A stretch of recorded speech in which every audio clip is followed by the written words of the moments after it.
사람들이 다 쳐다보잖아. 조용히 하라고. 제 이름은 오민자입니다. 일찍이 남편을 하늘로 보내고 제 인생의 전부라고 할 수 있는 아들 김성태 하나만 바라보며 악착같이 살아왔죠. 남들 보기엔 번듯한 회사에 다니는 아들 장가까지 보냈으니 이제 두 다리 뻗고 편히 쉴 일만 남았다고들 해요. 하지만 실상은 그렇지 않았습니다. 아들 성태는 결혼과 동시에 완전히 다른 사람이 되어버렸어요. 며느리 이연지는 제게 어머니라는 호칭 대신 투명인간 취급을 하는 게 일쑤였죠. 명절이나 제 생일은 고사하고 안부 전화 한 통 먼저 하는 법이 없었습니다. 지난 추석이 생각나네요. 그래도 핏줄이라고 목소리라도 듣고 싶어 전화를 걸었죠. 엄마. 웬일이야? 수화기 너머로 들려오는 아들의 목소리는 반가움 대신 귀찮음이 가득했습니다. 제가 무슨 말을 하기도 전에 저 멀리서 며느리의 날카로운 목소리가 들려왔어요. 누구셔? 어머님? 아, 또 왜? 바쁘다고 해. 우리 지금 나가야 한다고. 성태는 잠시 머뭇거리다 이내 며느리의 성화에 못 이긴 듯 다급하게 말을 뱉더군요. 엄마, 미안. 우리가 지금 좀 바빠서. 내가 나중에요? 나중에 다시 걸게. 딸깍. 그게 끝이었어요. 나중에 건다던 그 전화는 해가 바뀌도록 오지 않았습니다. 그나마 아들에게서 연락이 올 때는 딱 한 가지 이유뿐이었죠. 돈이 필요할 때요. 엄마, 나 성태인데. 잘 지냈지? 꼭 이렇게 뻔한 안부로 시작해요. 그러면 저는 알면서도 모른 척 물어보죠. 무슨 일이냐? 아니, 별건 아니고. 현지가 이번에 차를 좀 바꿔야 할 것 같다고 해서. 근데 알잖아. 내가 가진 돈이. 지난달에 너의 아파트 대출 이자 내준다고 큰 돈 가져가지 않았니? 아, 알지. 아는데 이번이 진짜 마지막이야, 엄마. 응? 현지가 이것 때문에 요즘 얼마나 바가지를 긁는지 몰라. 엄마가 한 번만 도와줘. 내가 나중에 꼭 갚을게. 그 나중에가 언제가 될지는 저도 아들도 모르죠. 하지만 어쩌겠어요. 제가 눈 감으면 이 세상에 남을 유일한 제 핏줄인데요. 저는 이번에도 속는 셈 치고 통장에서 돈을 꺼내 아들 계좌로 붙여주었습니다. 그런 모자란 아들이라도 저에게는 세상의 전부였으니까요. 그렇게 똑같은 일상이 반복되던 어느 날 오후였어요. 거실 소파에 앉아 무심하게 텔레비전을 보고 있는데 요란하게 전화벨이 울렸습니다. 저장되지 않은 아주 낯선 번호였죠. 여보세요? 어머님, 저예요. 현지 엄마. 수화기 너머로 들려오는 목소리는 뜻밖에도 사돈, 그러니까 며느리 현지의 엄마였습니다. 1년에 한 번 연락할까 말까 한 사돈이 무슨 일로 전화를 다 했을까요? 아, 사부인. 웬일이세요? 제 목소리에는 저도 모르게 경계심이 묻어났습니다. 사돈은 제 그런 태도는 아랑곳하지 않고 평소와 달리 한껏 들뜬 목소리로 말을 이어갔죠. 아이고, 어머님. 그동안 저희가 너무 무심했죠? 우리 현지가 애가 좀 무뚝뚝하고 싹싹하지 못하잖아요. 제가 대신 사과드릴게요. 호호. 듣기 싫은 웃음소리였어요. 자기 딸이 무뚝뚝한 게 아니라 그냥 싸가지가 없는 건데 말이죠. 저는 대꾸 없이 다음 말을 기다렸습니다. 분명 용건이 있으니 이럴 테죠. 다름이 아니고요, 어머님. 저희가 이번에 유럽 여행을 계획했지 뭐예요. 유럽이요? 네. 아주 좋은 기회로 일정이 나왔더라고요. 그런데 글쎄, 우리 현지가 뭐라는지 아세요? 사돈은 마치 엄청난 비밀이라도 말하는 듯 목소리를 낮췄습니다. 우리 현지가 엄마, 나 어머님이랑 꼭 같이 유럽 가고 싶어. 이러는 거 있죠. 제가 얼마나 놀랐는지 몰라요. 기특하게도 시어머니를 챙길 줄도 알고. 다 컸다니까요. 제 귀를 의심했습니다. 현지가 저랑 여행을 가고 싶다고요? 차라리 길 가던 개가 말을 한다고 믿는 게 더 빠를 것 같았죠. 현지가 저랑요? 그럼요. 어머님이랑 유럽 가서 좋은 거 보고 맛있는 거 먹는 게 내 소원이야. 이러는데 제가 딸 키운 보람이 있더라고요. 그래서 말인데 어머님, 저희랑 같이 가시죠. 효도 여행으로요. 저희가 싹 모시고 다닐게요. 어머님은 그냥 몸만 오시면 돼요. 효도 여행이라는 달콤한 말이 귓가를 맴돌았습니다. 평생 자식 하나 키우느라 비행기는커녕 제주도 한번 제대로 못 가본 저였어요. 사돈의 말이 전부 거짓인 걸 알면서도 어쩌면 이번에는 정말 다를지도 모른다는 헛된 희망이 아주 조금, 정말 먼지처럼 피어오르더군요. 글쎄요, 제가 그렇게 멀리 가본 적도 없고, 아이 걱정 마세요. 저희가 다 알아서 할게요. 우리 사위, 성태도 당연히 같이 가고요. 아들이랑 며느리, 그리고 사돈까지 같이 가는데 뭐가 걱정이세요? 그냥 편하게 즐기다만 오시면 된다니까요. 사돈은 제가 거절할 틈도 주지 않고 일방적으로 말을 쏟아냈습니다. 그럼 저녁에 우리 애들 보낼게요. 자세한 얘기는 걔들한테 들으시고요. 어머님, 꼭 가셔야 해요. 아셨죠? 사돈은 제 대답은 듣지도 않고 전화를 끊어버렸습니다. 저는 한참 동안 멍하니 수화기를 들고 서 있었어요. 유럽이라 제 인생과는 아무런 상관도 없을 것 같던 단어였죠. 그리고 그날 저녁 정말 기적 같은 일이 벌어졌습니다. 초인종 소리에 문을 열어보니 1년 만에 보는 아들 성태와 며느리 현지가 문 앞에 서 있었어요.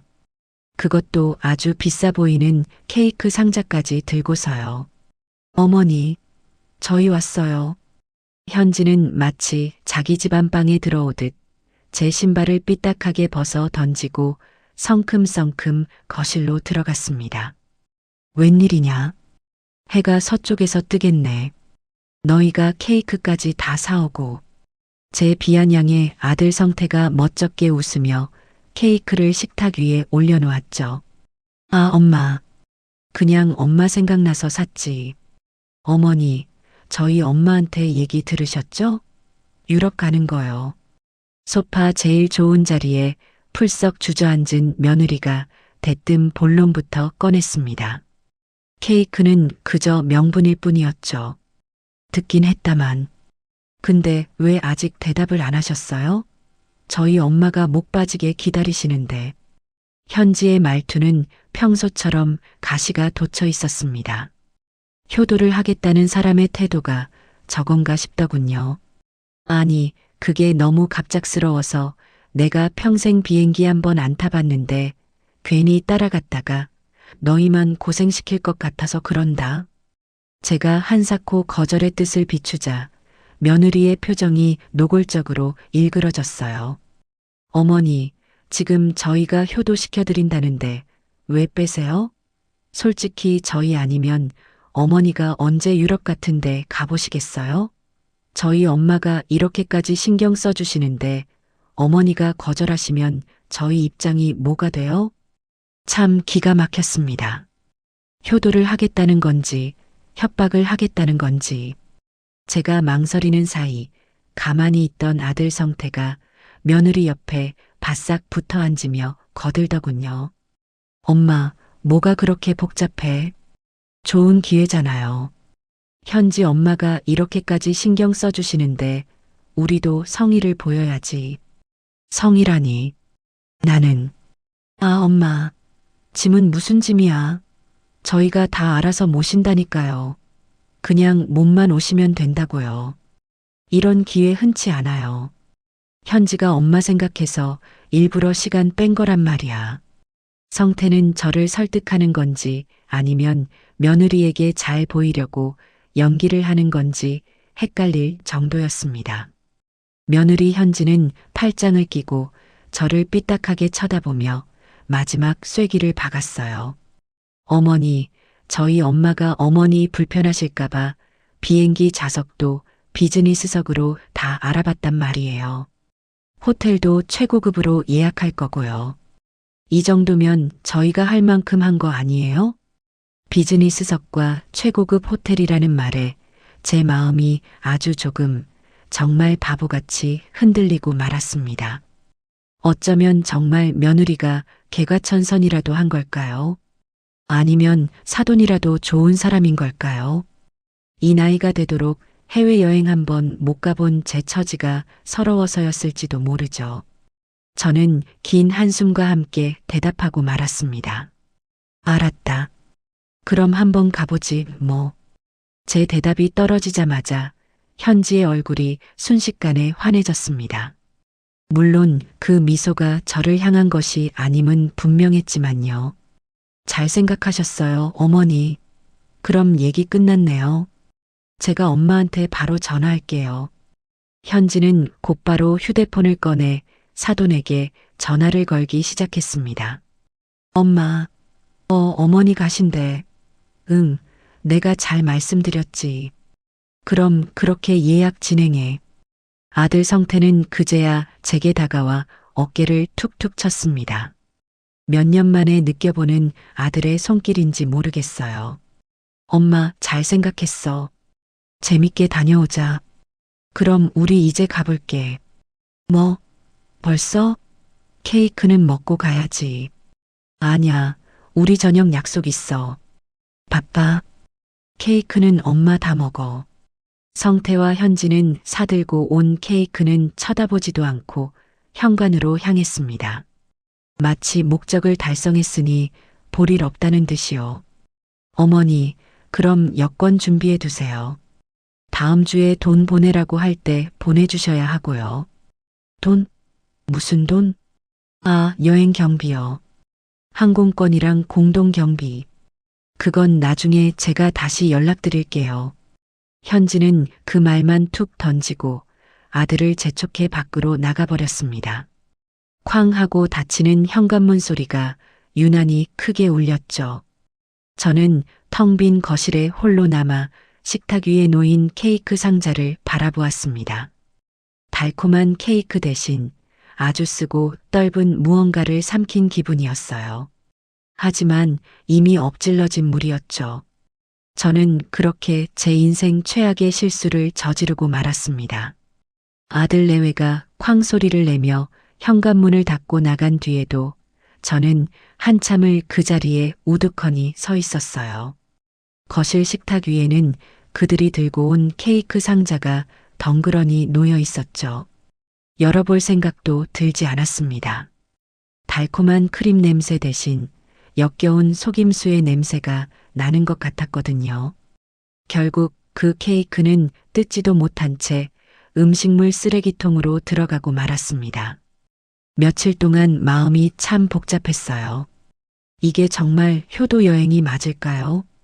아니면 내 돈을 노린 사돈의 수작일까요? 하지만 이미 가겠다고 대답한 것을 물을 수도 없는 노릇이었죠. 그렇게 며칠이 지난 아침이었어요. 모르는 번호로 문자 메시지가 한 통 도착했습니다. 어머니, 은행 계좌번호 하나 보내세요. 며느리 현지였어요. 번호조차 저장해 놓지 않은 저 자신이 우스웠죠. 저는 무슨 계좌번호? 라고 답장을 보냈습니다. 그러자 1초도 안 돼서 전화가 걸려오더군요. 현지는 다짜고짜 소리부터 질렀어요. 어머니, 제가 문자 못 보셨어요? 계좌번호 보내시라고요. 아니, 그걸 왜 묻느냐고 물었잖니. 아, 답답해. 돈 보내시라고요. 돈. 유럽 가려면 비행기 표부터 끊어야죠.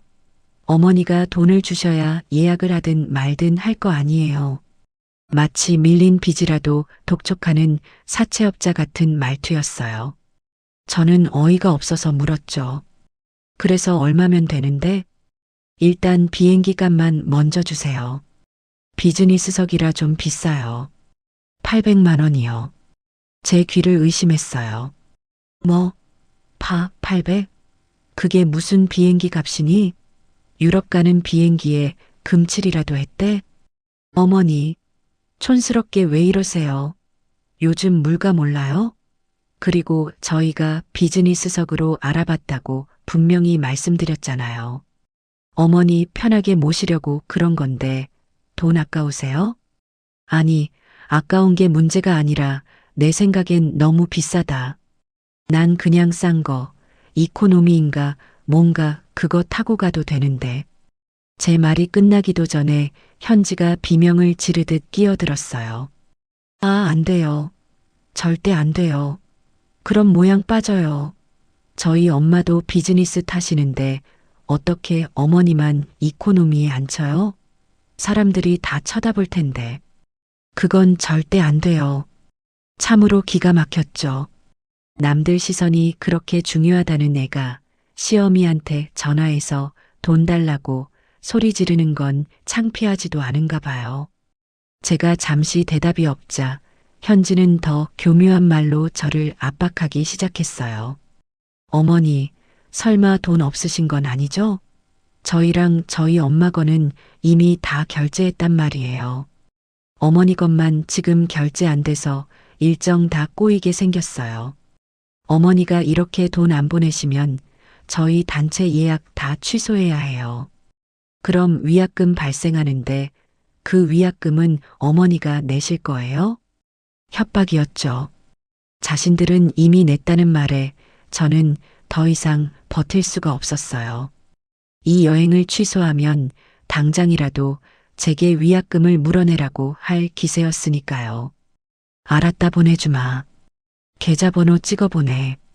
진작 그러셨어야죠. 그럼 오늘 점심 전까지 꼭 입금하세요. 늦으면 표 없어요.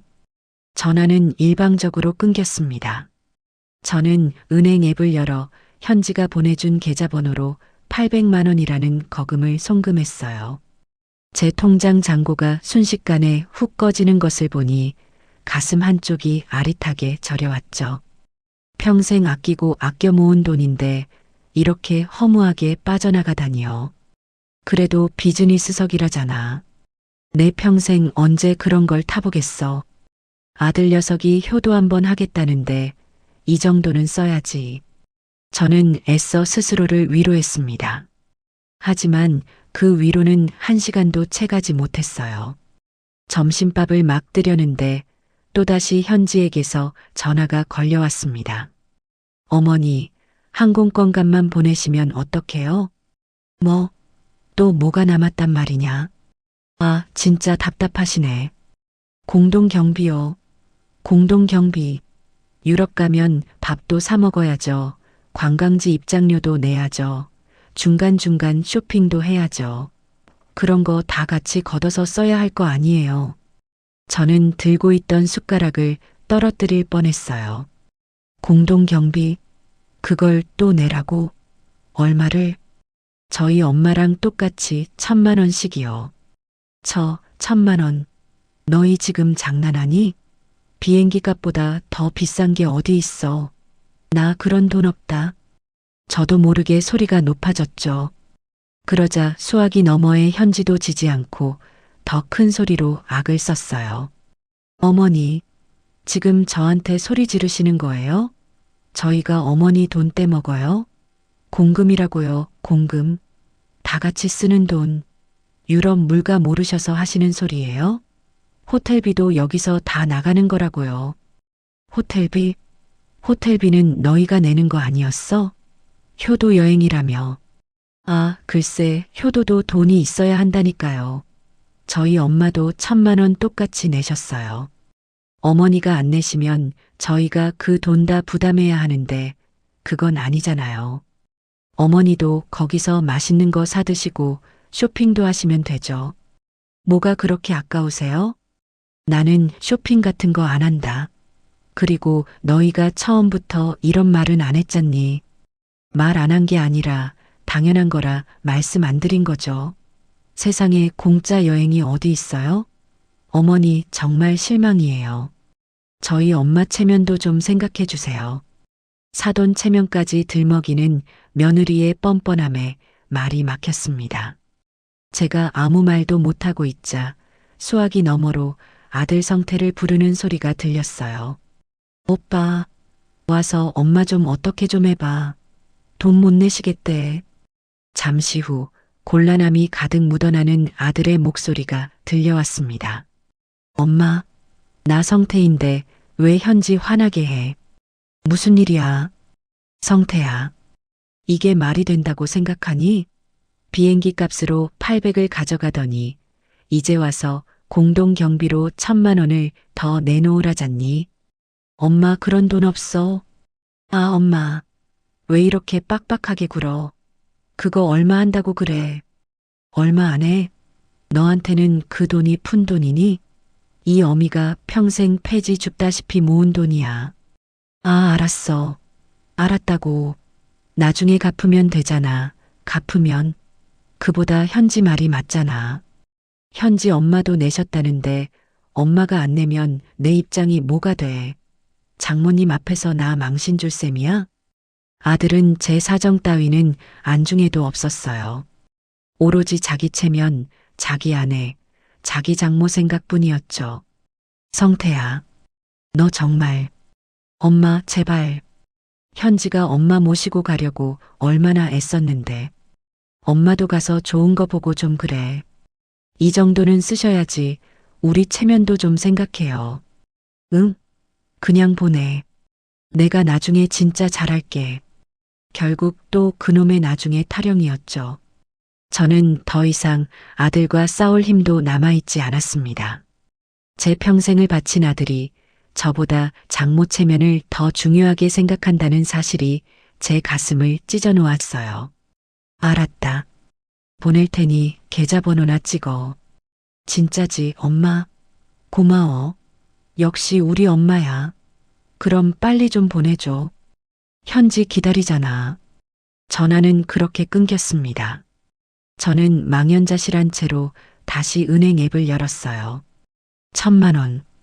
제 남은 노후 자금의 거의 전부였죠. 손가락이 떨려 비밀번호를 몇 번이나 틀렸는지 몰라요. 이체 버튼을 누르는 순간 제 통장 잔고는 거의 바닥을 드러냈습니다. 이제 제게 남은 건 아무것도 없었어요. 내가 미쳤지. 곰팡내 나는 이 방구석이 천국이었구나. 내가 왜 그런 헛된 꿈을 꿨을까? 온몸에 힘이 빠져 그 자리에 주저앉고 말았습니다. 후회와 절망이 한꺼번에 밀려왔죠.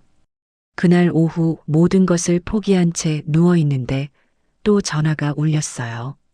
이번에는 발신자 표시의 사부인이라고 뜨더군요. 받고 싶지 않았지만 받지 않으면 무슨 짓을 할지 몰라 떨리는 손으로 통화 버튼을 눌렀습니다. 어머님 저예요. 호호. 돈은 보내셨다고 들었어요. 아이고 잘하셨어요. 사돈의 목소리는 뭐가 그리 좋은지 까르르 넘어가더군요. 제 돈이 자기 통장에 꽂힌 게 그렇게 기쁜 거겠죠. 네, 보냈어요. 어머, 목소리가 왜 그러세요? 어디 편찮으세요? 아닙니다. 아이, 그러지 마시고. 우리 이제 곧 여행 가는데 기분 푸셔야죠. 그런데 어머님, 어쩌죠? 안타까운 소식이 하나 있어서요. 그 말을 듣는 순간 제 심장이 쿵 내려앉았습니다. 설마 여행 취소? 그럼 내 돈은? 내 돈 돌려주려나? 아주 잠시 헛된 희망을 품었죠. 네, 무슨 소식이요? 아, 여행 취소는 아니고요. 호, 그게 아니라 우리 현지 아빠가 글쎄 갑자기 급한 해외 출장이 잡혔지 뭐예요. 어쩜 좋아. 이번 여행에 못 가게 됐어요. 저는 순간 머리가 멍해졌습니다. 아, 그러세요. 안 됐네요. 그러게 말이에요. 자기도 얼마나 가고 싶어 했는데. 그래서 말인데 어머님, 우리끼리 더 오붓하게 됐죠? 곁다리 남자 빠지니까 얼마나 좋아요. 우리 넷이서 아주 오붓하게 재밌게 놀다 오자고요. 호호. 사돈은 뭐가 그리 재밌는지 연신 웃어댔습니다. 하지만 저는 웃을 수가 없었어요. 머릿속에서 퍼즐 조각이 맞춰지는 기분이었죠. 저 사부인. 그럼 경비는 어떻게 되는 거예요? 한 사람이 빠졌으니까 공동 경비도 좀 줄어드는 거 아닌가요? 어머, 어머님도 참. 무슨 말씀을 그렇게 서운하게 하세요. 이미 쓴 건 쓴 거죠. 비행기 표도 다 끊었고 호텔도 4인 기준으로 예약해서 위약금 물어야 해요. 그냥 그 돈으로 우리끼리 더 넉넉하게 쓰면 되죠. 그렇죠? 우리 사위가 아주 든든하게 모실 거예요. 아, 그제야 모든 게 분명해졌습니다. 사돈 남편은 처음부터 갈 생각도 없었던 거죠. 그 공동 경비라는 건 순전히 제 돈으로 자기들 모녀와 아들놈까지 호의호식 시키려는 수작이었어요. 결국 내 돈 1,800만 원으로 저들은 비즈니스를 타고 최고급 호텔에 묵으며 랍스터를 썰고 명품 쇼핑을 할 계획이었던 거죠. 저는 그저 돈 대주는 물주, 그 이상도 이하도 아니었습니다. 네, 그러시겠죠. 그럼 출발하는 날 뵙겠습니다. 네, 어머님. 공항에서 봬요. 예쁜 옷 많이 챙겨오세요. 전화를 끊고 저는 창고 구석에 처박혀 있던 낡은 여행 가방을 꺼냈습니다. 20년도 더 된 손잡이 가죽이 다 벗겨진 가방이었죠. 그 가방에 제 낡은 옷가지 몇 개를 집어넣으며 생각했습니다. 그래, 오민자. 이건 여행이 아니다. 전쟁이다. 너가 평생을 바친 아들이 과연 인간인지 아니면 짐승인지 확인하러 가는 길이다. 저는 그렇게 도살장에 끌려가는 소의 심정으로 지옥행 비행기에 오를 날만 기다리게 되었습니다. 드디어 출발하는 날이 밝았습니다. 저는 밤새 한숨도 자지 못했어요. 공항으로 가는 내내 지금이라도 늦지 않았으니 가지 말까 수백 번은 더 고민했죠. 하지만 이미 제 통장을 텅 비게 만든 그 돈이 아까워서라도 이 사기극의 끝을 제 눈으로 확인해야 했습니다. 무거운 캐리어를 끌고 공항 출국장에 들어서자 저 멀리서도 눈에 띄는 세 사람이 보였어요. 며느리 현지와 사돈, 그리고 아들 성태였죠. 제 낡은 옷차림과는 달리 그 세 사람은 머리부터 발끝까지 값비싼 새 옷과 명품 가방으로 치장하고 있었습니다. 제 돈으로 산 것들이겠죠. 어머니, 왜 이렇게 늦으셨어요?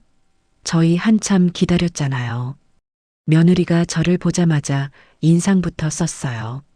아들 성태는 제 쪽은 쳐다보지도 않고 연신 장모의 어깨를 주무르며 아양을 떨고 있더군요. 아이고, 우리 장모님. 힘드시죠? 가방 이리 주세요. 제가 다 들게요.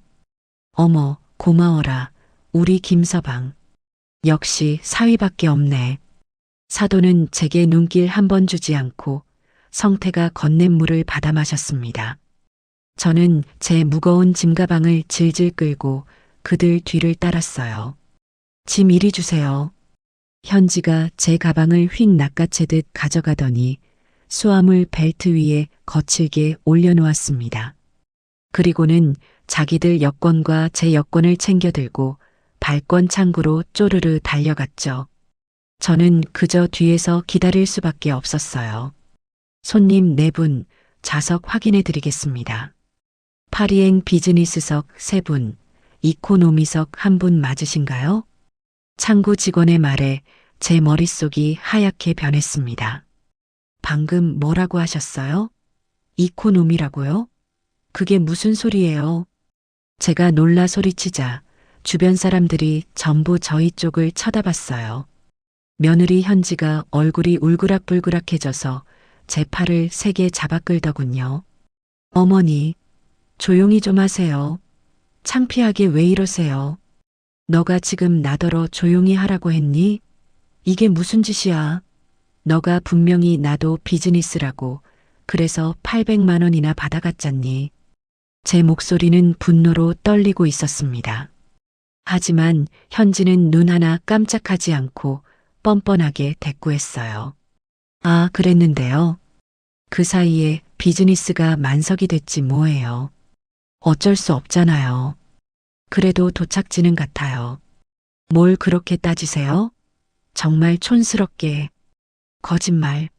너희가 처음부터 나만 빼고 예약한 거지. 내 돈 내놔. 당장 내 돈 돌려줘. 제가 언성을 높이자 사돈이 점잖은 척 한마디 거들었어요. 어머님. 왜 이러세요? 우리 현지가 일부러 그랬겠어요? 사정이 생겼다잖아요. 그냥 좀 이해하고 넘어가세요. 다 같이 좋은 여행 가는데 시작부터 분위기 망치지 마시고요. 사부인, 이건 이해하고 말고의 문제가 아닙니다. 이건 사기예요. 제가 씩씩대며 항의하는 순간 가만히 장모 뒤에 숨어있던 아들 성태가 제 앞을 가로막았습니다. 그러고는 저를 한쪽 구석으로 거칠게 끌고 가더군요. 엄마, 왜 소리를 질러 창피하게. 사람들이 다 쳐다보잖아. 성태야, 너도 다 알고 있었지. 너희가 작정하고 이 어미를 속인 거지. 아, 좀 조용히 좀 하라고. 성태는 짜증이 극에 달한 얼굴로 제 입을 막았습니다. 엄마, 그냥 좀 참아. 장모님이 다리 아프셔서 비즈니스 꼭 타셔야 해. 그 말을 듣는 순간 저는 제 아들이 정말 짐승만도 못한 놈이라는 걸 깨달았어요. 장모님이 아프신 거랑 내가 이코노미 타는 거랑 그게 무슨 상관이야. 그리고 너는 왜 비즈니스를 타는데? 아, 당연히 상관 있지. 장모님이 편찮으신데 어떻게 이코노미에 혼자 타셔? 그리고 현지도 장모님 돌봐드려야 하니까 같이 타야지. 나는 현지 남편인데 당연히 같이 가야지. 그럼 엄마 혼자 남잖아. 어쩔 수 없지 뭐. 기가 막힌 논리였죠. 저는 아프면 안 되는 사람이고 자기 장모는 뼈라도 부러질까 끔찍이 챙기는 그 모습에 피가 거꾸로 솟았습니다. 너 정말. 엄마 제발. 나 좀 살려줘. 현지 화나면 나만 힘들어. 그냥 조용히 가. 가서 내가 잘할게. 응? 아들은 제 눈도 마주치지 못하고 그렇게 빌기만 하더군요. 저는 더 이상 싸울 힘도 없었습니다. 아니, 싸울 가치조차 없다는 걸 깨달았죠. 그때 며느리가 발권된 티켓 4장을 들고 다가왔어요. 아, 진짜. 두 분 뭐 하세요? 비행기 놓치겠네. 자, 이거 어머니 표요. 현지가 제게 던져준 티켓에는 이코노미라는 글자가 선명하게 박혀 있었습니다. 어머니, 저희는 면세점 들렀다가 라운지 가 있을게요. 어머니는 저기 게이트 앞에 가서 기다리고 계세요. 촌스럽게 돌아다니다가 비행기 놓치지 마시고요. 그들은 그렇게 말하고는 환하게 웃으며 명품 면세점이 즐비한 곳으로 사라졌습니다. 사돈은 성태의 팔짱을 꼭 끼고 현지는 신이 나서 앞장서더군요. 저는 차가운 의자에 홀로 앉아 제 손에 들린 이코노미 티켓을 찢어버리고 싶은 심정을 간신히 억눌렀습니다. 비행기에 오르는 길은 더욱 비참했어요.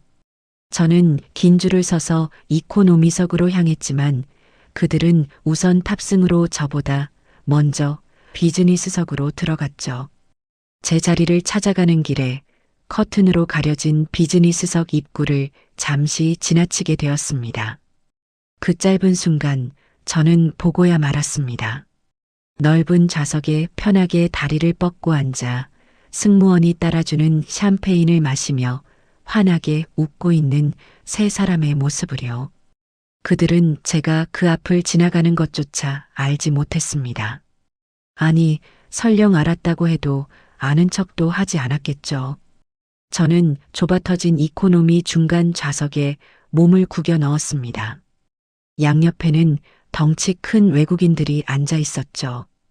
12시간이 넘는 비행은 그야말로 지옥이었습니다. 등받이는 뒤로 넘어가지도 않고 다리는 퉁퉁 붓고 허리는 끊어질 것 같았어요. 기내식으로 나온 딱딱한 빵을 씹으며 저 커튼 너머에서 스테이크를 썰고 있을 그들을 생각하니 분노가 치밀어 올랐죠. 중간에 화장실이라도 가려고 일어섰을 때였어요. 비행기가 흔들리는 바람에 잠시 비즈니스석 커튼을 붙잡았는데 그 틈으로 그들의 모습이 다시 보였습니다. 세 사람 모두 좌석을 180도로 눕히고 두꺼운 이불을 덮은 채 편안하게 잠들어 있더군요. 그 평화로운 얼굴을 보니 제 속은 더욱 부글부글 끓어올랐습니다. 저는 화장실 앞에서 잠시 기다리며 혹시나 하는 마음에 비싼 기내 와이파이를 잠깐 연결해 봤어요. 아들놈에게 문자라도 보내서 이게 너희가 말한 효도냐고 따지고 싶었거든요. 그런데 와이파이가 연결되자마자 며느리 현지의 SNS에서 세계심을 알림이 울렸습니다. 무심코 그걸 눌러본 저는 제 눈을 의심해야 했어요. 그것은 현지가 비행기 이륙 직전에 올린 사진이었습니다. 현지와 성태, 그리고 사돈이 비즈니스석에서 샴페인 잔을 부딪히며 환하게 웃고 있는 셀카였죠. 그리고 그 밑에 달린 글은 제 가슴에 비수를 꽂았습니다. 드디어 간다. 지긋지긋한 일상 탈출. 해시태그 유럽 여행, 해시태그 효도 관광, 해시태그 엄마랑, 해시태그 남편이랑, 해시태그 사랑해, 해시태그 힐링타임. 효도 관광. 그 단어가 제 눈을 후벼 팠습니다. 저를 이코노미 구석에 처박아 놓고 자기들끼리 즐기는 게 효도 관광이었던 거죠. 그들이 사랑하는 엄마는 장모님이었고요. 저는 그저 그들의 힐링타임을 위한 돈줄, 그 이상도 이하도 아니었습니다. 사진첩에는 더 기가 막힌 사진들도 많았어요. 공항 라운지에서 비싼 음식을 먹는 사진, 면세점에서 산 명품 가방을 들고 찍은 사진까지 전부 제 돈으로 이룬 호사였죠. 저는 조용히 와이파이를 껐습니다. 그리고 제자리로 돌아와 눈을 감았어요. 더 이상 분노도 슬픔도 느껴지지 않았습니다. 그저 차가운 결심만이 제 머릿속을 가득 채웠죠. 그래, 실컷 즐겨라. 그게 너희의 마지막 만찬이 될 테니까.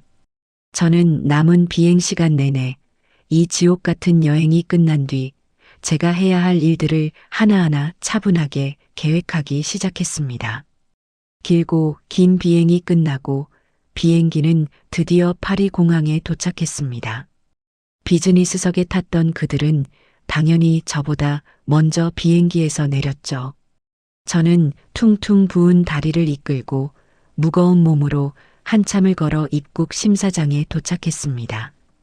그들은 이미 심사를 마치고 수함을 찾는 곳에서 저를 기다리고 있더군요. 물론 기다린다기보다는 짐을 찾을 사람을 기다리는 모습이었지만요. 어머니, 왜 이렇게 굼뜨세요? 저희 한참 기다렸잖아요. 며느리 현지가 짜증 섞인 목소리로 저를 다그쳤습니다. 저는 대꾸할 힘도 없어 그들을 지나쳐 수화물 벨트 앞으로 다가갔어요. 잠시 후 제 낡은 가방 하나와 그들의 번쩍이는 새 명품 캐리어 5개가 줄지어 나오기 시작했습니다. 저는 제 가방을 힘겹게 끌어내렸어요. 허리가 억소리 나게 아팠죠. 하지만 아들 성태는 제 쪽은 쳐다보지도 않았습니다. 그는 오로지 장모에게로 달려가더군요. 아, 장모님, 힘드시죠? 이런 건 제가 다 들어야죠. 성태는 사돈의 가방 2개를 잽싸게 카트에 실었습니다. 사돈은 어머, 우리 사위밖에 없다니까라며 호들갑을 떨었죠. 그때 며느리 현지가 남은 3개의 큰 가방을 턱짓으로 가리키며 제게 명령했어요. 어머니, 뭐 하세요? 저거 안 챙기고. 저랑 저희 엄마는 화장 좀 고치고 올 테니까 저거 다 챙겨서 카트에 싣고 저쪽 1번 출구로 나와 계세요. 늦으면 안 돼요. 저는 제 귀를 의심했습니다. 뭐, 지금 나더러 이걸 다 옮기라고? 가방 3개는 하나같이 엄청난 크기와 무게를 자랑하고 있었어요. 제 낡은 가방과는 비교도 안 됐죠. 그럼 누구더러 옮겨요? 저희는 피곤해서 안 돼요. 어머니가 제일 한가하시잖아요. 얼른 하세요. 아들 성태가 그 모습을 봤으면서도 한마디 거들더군요. 엄마, 현지 말 못 들었어? 얼른 좀 해. 차 기다린다고. 우리 장모님 피곤하시다잖아. 저는 입술을 깨물었습니다. 제 아들이라는 놈은 자기 장모가 피곤한 건 무섭고 이 늙은 어미가 무거운 짐을 드는 건 당연한 일이었죠. 저는 결국 혼자서 끙끙대며 그 무거운 가방 3개를 카트 2개에 나눠 실어야 했습니다. 가방을 끄는 내내 공항에 있는 모든 사람들이 저를 쳐다보는 것 같아 얼굴이 화끈거렸어요. 겨우 1번 출구로 가방을 끌고 나가니 그 3사람은 이미 예약해둔 검은색 고급밴 옆에서 깔깔대며 웃고 있었습니다. 기사가 트렁크를 열자 성태는 얼른 장모의 가방부터 실었죠. 그러고는 제게 소리쳤어요. 엄마, 뭐해? 빨리 짐 이리 줘. 제가 힘들게 밀고 온 카트에서 가방을 빼앗아 트렁크에 아무렇게나 던져 넣더군요. 제 낡은 가방은 바닥에 내팽개쳐졌습니다. 차에 탈 때도 마찬가지였어요. 장모님, 여기 제일 편한 자리에 앉으세요. 현지야, 너도 이리 와. 나랑 같이 앉자. 성태는 장모와 아내를 가장 안락한 독립 좌석에 앉혔습니다. 그리고 저에게는 맨 뒷줄, 짐칸 바로 앞에 비좁은 보조 좌석을 손가락으로 가리켰죠. 엄마, 저기 껴서 앉아. 저는 그 좁은 자리에 몸을 구겨 넣었습니다. 차가 출발하고 창밖으로 이국적인 풍경이 스쳐 지나갔지만 제 눈에는 아무것도 들어오지 않았어요. 앞좌석에서는 사돈과 아들 내외가 어머, 너무 멋있다. 저기 봐. 정말 예쁘다라며 감탄사를 연발하고 있었죠. 그 웃음소리가 제게는 지옥의 소리처럼 들렸습니다. 얼마나 달렸을까요? 차는 눈이 휘둥그레질 만큼 화려한 호텔 정문에 멈춰 섰습니다. 로비는 온통 대리석과 금으로 번쩍이고 있었죠. 제 공동 경비가 이런 곳에 쓰이고 있었던 겁니다. 우와, 여기 진짜 좋다. 엄마, 방도 스위트룸이죠? 당연하지, 우리 딸. 김서방이 특별히 신경 썼다잖아. 며느리와 사돈은 신이 나서 로비로 뛰어들어갔고 성태는 또다시 그들의 짐을 챙기기 바빴습니다. 저는 제 짐가방 하나만 들고 그들 뒤를 따랐죠. 현지가 체크인 데스크에서 유창하게 무어라 말하더니 카드키 3개를 받아들었습니다. 자, 이건 저희 엄마 거. 제일 좋은 스위트룸이에요. 장모님, 푹 쉬세요. 성태가 사돈에게 깎듯이 키를 건넸습니다. 이건 우리 거. 디럭스룸. 여보, 우리도 얼른 올라가자. 나 피곤해. 현지가 성태의 팔짱을 꼈습니다. 저는 가만히 서서 그 모습을 지켜봤죠. 전에 방은 어디냐? 제가 묻자 현지는 그제야 제가 생각났다는 듯이 귀찮은 표정을 지었습니다. 아, 맞다. 어머니 방. 여기요. 현지가 제게 던져준 것은 카드키가 아니라 아주 낡고 무거운 쇠 열쇠였어요. 어머니 방은 본관에 자리가 없대요. 그래서 저쪽 별관에 잡았어요. 창고방이라 좀 좁긴 한데 잠만 주무실 거잖아요. 뭐? 별관? 창고방? 네.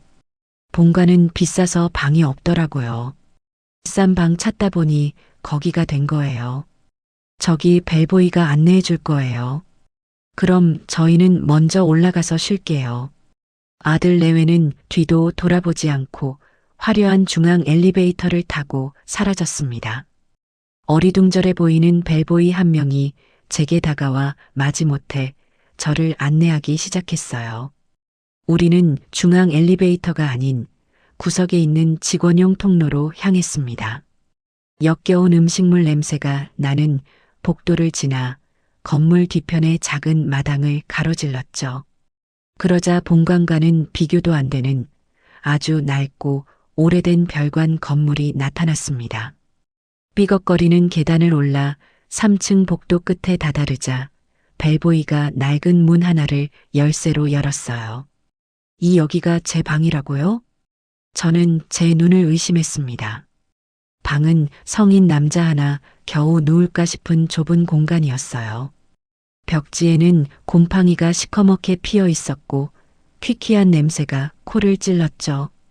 창문은 열리지도 않았고 그 너머로는 쓰레기장만 보였습니다. 침대라고 있는 것은 군대에서나 쓸 법한 낡은 간이 침대 하나가 전부였어요. 벨보이는 어깨를 으쓱하며 그냥 가버렸습니다. 저는 그 차가운 방 한가운데 서서 망연자실했어요. 이게 며느리가 말한 최고급 호텔의 실체였죠. 저는 당장 아들에게 전화를 걸었습니다. 신호음이 한참 가다가 잠이 덜 깬 목소리가 들려왔어요. 아, 왜 엄마? 성태야, 너희 지금 이게 무슨 짓이야? 너희는 스위트룸, 디럭스룸에서 자면서 이 어미는 이런 곰팡이 나는 창고에서 재우는 게 너희가 말한 효도니? 아, 엄마. 그게 현지가 알아서 한 거라 난 잘 몰라. 그냥 좀 참아. 잠만 자는 건데 뭐 어때? 뭐가 어때? 내 돈으로 너희는 천국에서 자고 나는 지옥에서 자는데 그게 할 소리야. 그때 수화기 너머로 며느리의 짜증 섞인 목소리가 끼어들었습니다. 아, 진짜. 누구야? 잠 좀 자자. 어머니예요? 아, 왜 또 전화하세요? 쉬려는데. 현지가 아들의 전화를 빼앗아 들고 소리쳤습니다. 현지야, 너가 나한테 준 방, 이건 방이 아니야. 이건 짐승 우리야. 어머니, 어차피 잠만 주무실 거잖아요. 뭘 그렇게 따지세요? 거기도 돈 다 낸 방이에요. 그리고 본가는 비싸서 방이 없었다고요. 비싼 방 찾다 보니 거기가 된 거예요. 어머니가 돈 더 내시든가요. 시끄러우니까 끊어요. 딸깍. 전화는 무정하게 끊겼습니다. 저는 차가운 곰팡이 냄새 속에서 혼자 울었습니다. 내 피 같은 공동 경비는 저들의 스위트룸을 위해 쓰이고 저는 짐승만도 못한 취급을 받고 있었죠. 그렇게 얼마나 지났을까요? 저녁이 되어 현지에게서 문자 한 통이 왔습니다. 7시. 로비로 나오세요. 저녁 먹게. 명령이었죠. 저는 씻지도 못하고 낡은 옷 그대로 로비로 나갔습니다. 그 세 사람은 이미 화려한 저녁 식사 복장으로 갈아입고 저를 기다리고 있더군요. 그들은 제 꾀죄죄한 모습을 위아래로 훑어보더니 노골적으로 인상을 썼습니다. 어머니, 옷이 그게 뭐예요? 촌스럽게. 아, 진짜 창피하다. 빨리 가요. 현지가 앞장서고 성태와 사돈이 그 뒤를 따랐습니다. 저는 또다시 그들 뒤를 따라가야 했죠. 식당은 호텔 1층에 있는 눈이 부시게 화려한 5성급 레스토랑이었습니다. 턱시도를 입은 지배인이 우리를 안내했죠. 자리에 앉자 종업원이 두꺼운 메뉴판을 가져다 주었습니다. 온통 알아볼 수 없는 외국어로 가득 차 있었죠. 저는 글자를 읽을 수도 그게 무슨 음식인지 알 수도 없었어요. 며느리와 사돈은 뭐가 그리 신나는지 메뉴판을 보며 환호성을 질렀습니다. 어머, 랍스터 있네. 나 저거 먹을래. 저는 스테이크요. 제일 비싸고 두꺼운 걸로 주세요. 아들 성태가 저를 힐끗 보며 마지못해 물었어요. 엄마는 뭐 먹을래요? 제가 입을 열기도 전에 며느리 현지가 손을 들어 종업원을 불렀습니다. 어머니는 느끼한 거 싫어하시잖아요. 그렇죠? 어차피 이런 거 입에 안 맞으시죠? 그러고는 종업원에게 유창하게 말하더군요. 저희는 랍스터 하나랑 스테이크 2개 주시고요. 여기 이분은 그냥 빵이랑 샐러드 하나 주세요. 풀 많이 주시고요. 나는 그거 말고. 제가 무어라 말하려 하자 현지가 제 말을 잘랐습니다. 어머니, 어차피 이런 거 시켜봐야 다 남기실 거잖아요. 남기면 돈 아까워요. 그냥 샐러드 드세요. 그게 제일 싸고 깔끔해요. 종업원은 알겠다는 듯 고개를 끄덕이고 사라졌습니다. 곧이어 음식들이 나왔죠. 사돈 앞에는 집채만 한 랍스터가, 아들 내외 앞에는 피가 뚝뚝 떨어지는 두꺼운 스테이크가 놓였습니다. 그리고 제 앞에는 시금치인지 뭔지 모를 풀떼기가 담긴 작은 그릇과 딱딱한 빵 2조각이 전부였어요. 그들은 게 눈 감추듯 음식을 먹어치웠습니다. 와, 진짜 맛있다. 사위, 최고네. 현지야, 너도 이거 먹어봐. 입에서 녹는다, 녹아. 저는 그 모습을 지켜보며 쓰고 질긴 풀을 억지로 씹어 삼켰습니다. 눈물이 날 것 같았지만 꾹 참았죠. 식사가 끝나고 어마어마한 금액이 찍힌 계산서가 나왔습니다. 현지는 눈 하나 깜짝하지 않고 지갑에서 카드를 꺼내 건넸어요. 그러고는 저를 보며 큰 소리로 말하더군요. 사돈에게도 들으라는 듯이요. 어머니, 이걸로 계산했어요. 어머니가 내신 공동 경비 카드요. 어차피 어머니는 샐러드밖에 안 드셨으니까 저희라도 비싼 거 먹어야 뽕을 뽑죠. 안 그래요? 호호. 사돈도 맞장구를 쳤습니다. 어머, 우리 현지가 아주 야무져. 그래, 이럴 때 아니면 언제 이런 걸 먹어보겠니? 어머님 덕분에 저희가 포식하네요. 제 피 같은 돈이 저들의 랍스터와 스테이크가 되어 사라지는 순간이었죠. 저는 그날 밤 곰팡내 나는 차가운 창고 방으로 돌아와 맹세했습니다. 그래, 실컷 먹어라. 실컷 즐겨.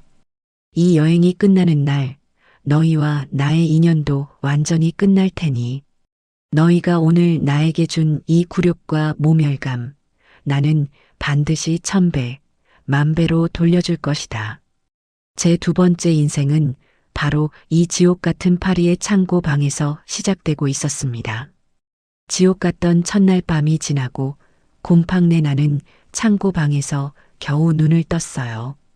밤새 딱딱한 간이 침대에서 뒤척이느라 온몸이 쑤시고 뼈마디가 아팠죠. 창문 같지도 않은 창문 틈으로 희미하게 빛이 들어왔지만 방 안은 여전히 어둡고 축축했어요. 저는 그 차가운 방바닥에 주저앉아 한참을 울었습니다. 내 피 같은 돈으로 저들은 스위트룸에서 꿀잠을 자고 나는 이게 무슨 꼴인가 싶어서요. 그때 주머니 속에서 휴대폰이 요란하게 울렸습니다. 며느리 현지였죠. 어머니, 아직도 주무세요? 지금 몇 시인 줄 알아요? 저희 벌써 조식 다 먹고 로비에서 기다리고 있잖아요. 저는 시계를 보고 깜짝 놀랐어요. 현지 시각으로 아침 8시가 겨우 넘어 있었죠. 아니 벌써? 너희는 조식도 먹었니? 나는. 어머니 방은 조식 포함 안 되어 있어요. 제일 싼 방이라서요. 어차피 뷔페 같은 거 입에 안 맞으시잖아요. 그러니까 빨리 준비하고 로비로 나오세요. 오늘 쇼핑 가야 한단 말이에요. 딸깍. 또 일방적으로 전화가 끊겼습니다. 저는 굶주린 배를 움켜쥐고 세수도 겨우 한 채 로비로 나갔어요.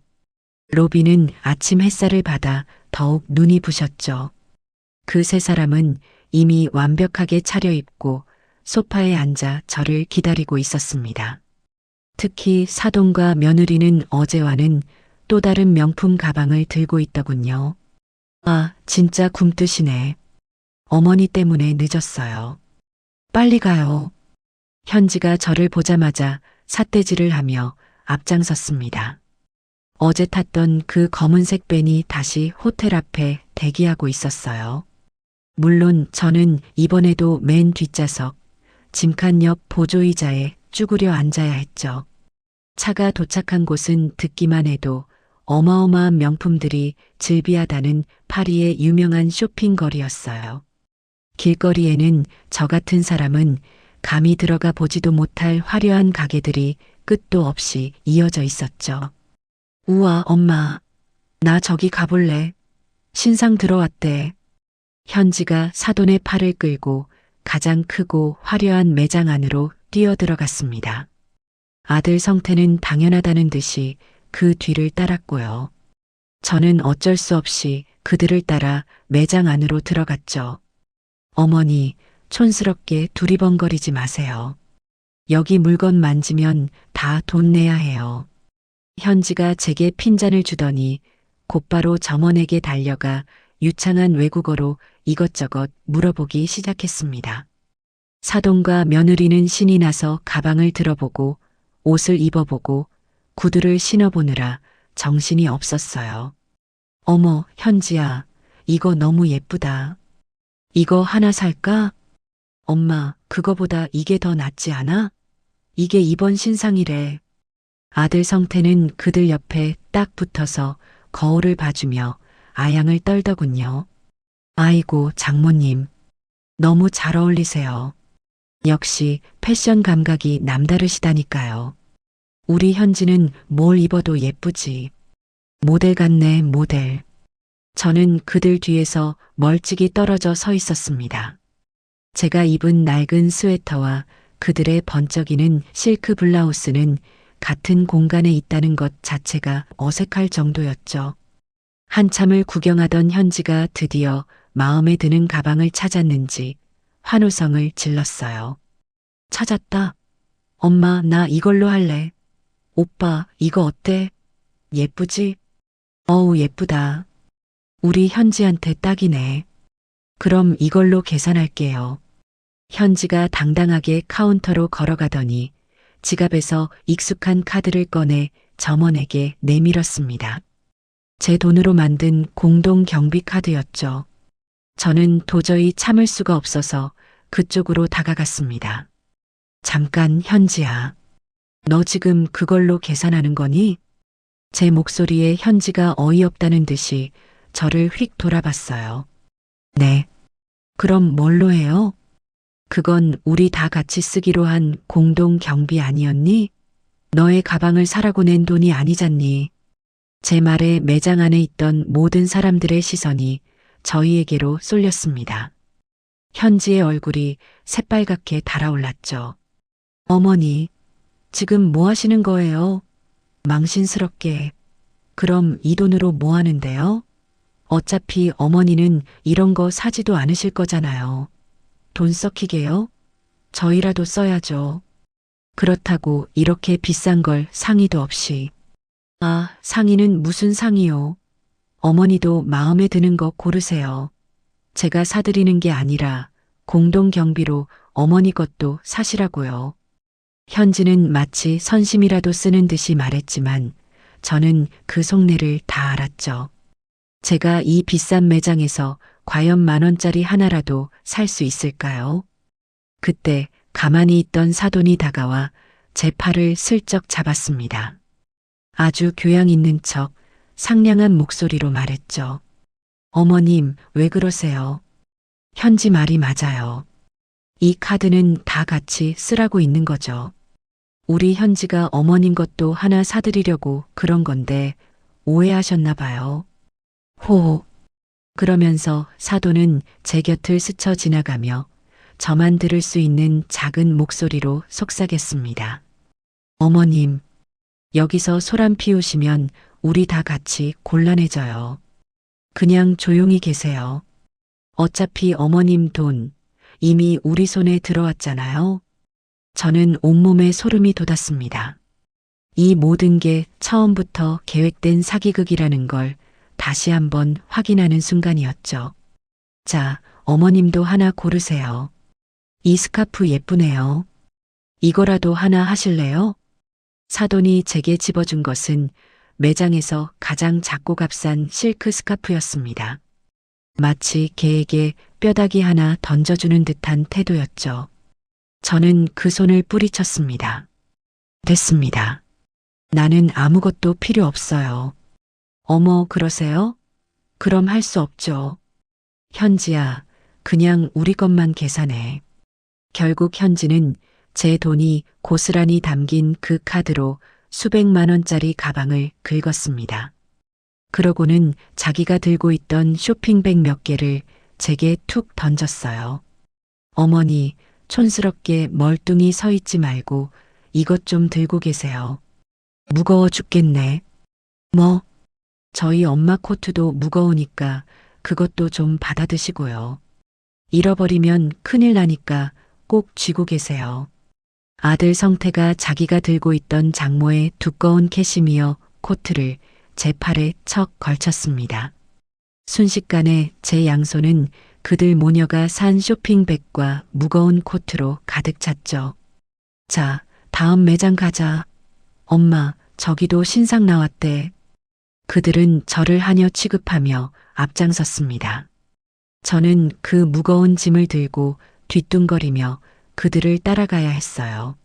매장에 들어가면 저는 구석에 서서 짐을 지켜야 했고, 그들이 피팅룸에 들어가면 문 밖에서 그들의 옷과 가방을 받아들고 기다려야 했습니다.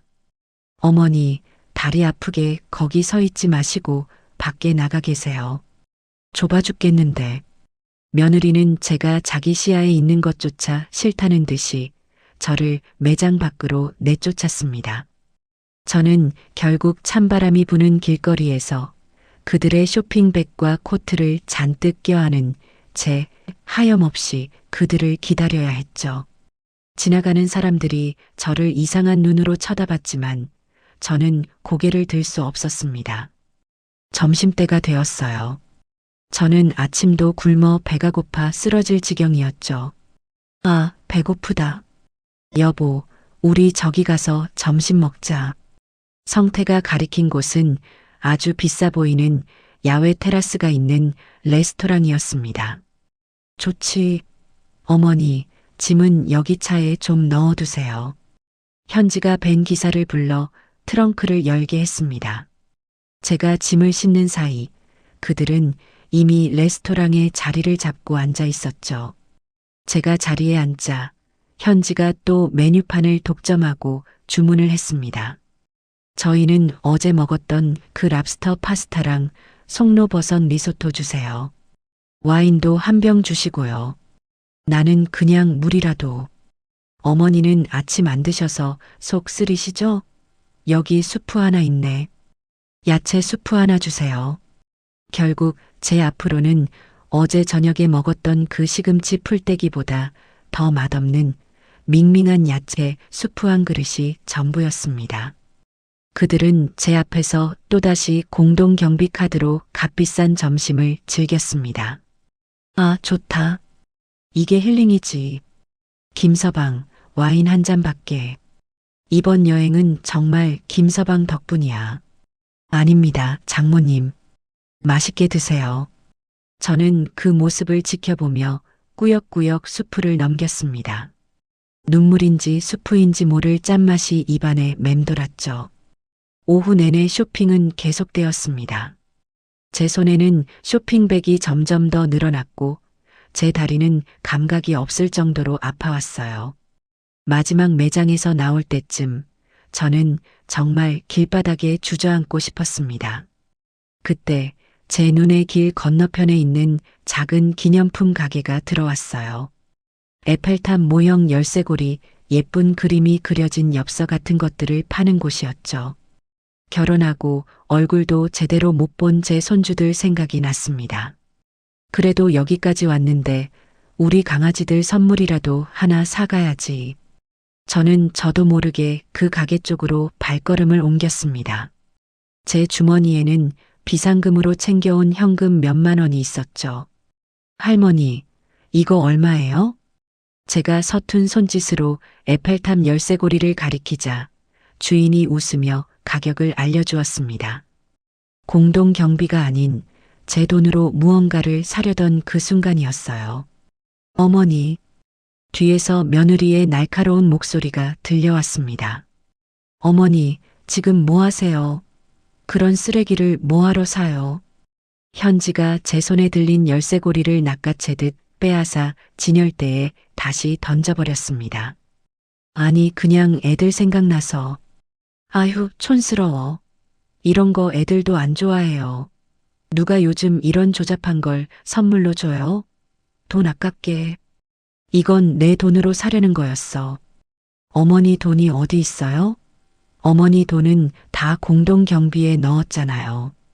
그 돈이 그 돈이지. 그리고 지금 저희가 쇼핑백 다 들게 생겼는데 어딜 한눈을 파세요? 빨리 이리 오세요. 저희 피곤해 죽겠어요. 현지는 제 팔을 거칠게 잡아 끌었습니다. 저는 아무런 저항도 하지 못하고 그 더러운 기념품 가게 주인에게 미안하다는 눈인사조차 건네지 못한 채 끌려 나와야 했죠. 아들 성태는 그 모든 과정을 지켜보고 있었지만 여느 때처럼 팔짱을 낀 채 딴청을 부리고 있었습니다. 엄마, 현지 말 들어. 그런 조잡한 거 사지 마. 나중에 내가 더 좋은 거 사줄게. 또 그놈의 나중에였죠. 저는 그날 제 손주들에게 줄 1,000원짜리 열쇠고리 하나 사지 못했습니다. 제 돈으로 제 마음대로 할 수 있는 건 아무것도 없었죠. 저는 그저 그들의 짐을 들고 그들의 눈치를 살피는 하녀일 뿐이었습니다. 쇼핑 지옥에서 벗어난 다음 날 아침이 밝았어요. 저는 어제 입은 옷 그대로 곰팡내 나는 침대에 쓰러져 잠들었다가 또다시 며느리의 모닝콜에 억지로 눈을 떴습니다. 어머니, 9시까지 로비로 나오세요. 오늘 관광 가는 날이니까 늦으시면 국물도 없어요. 일방적인 통보였죠.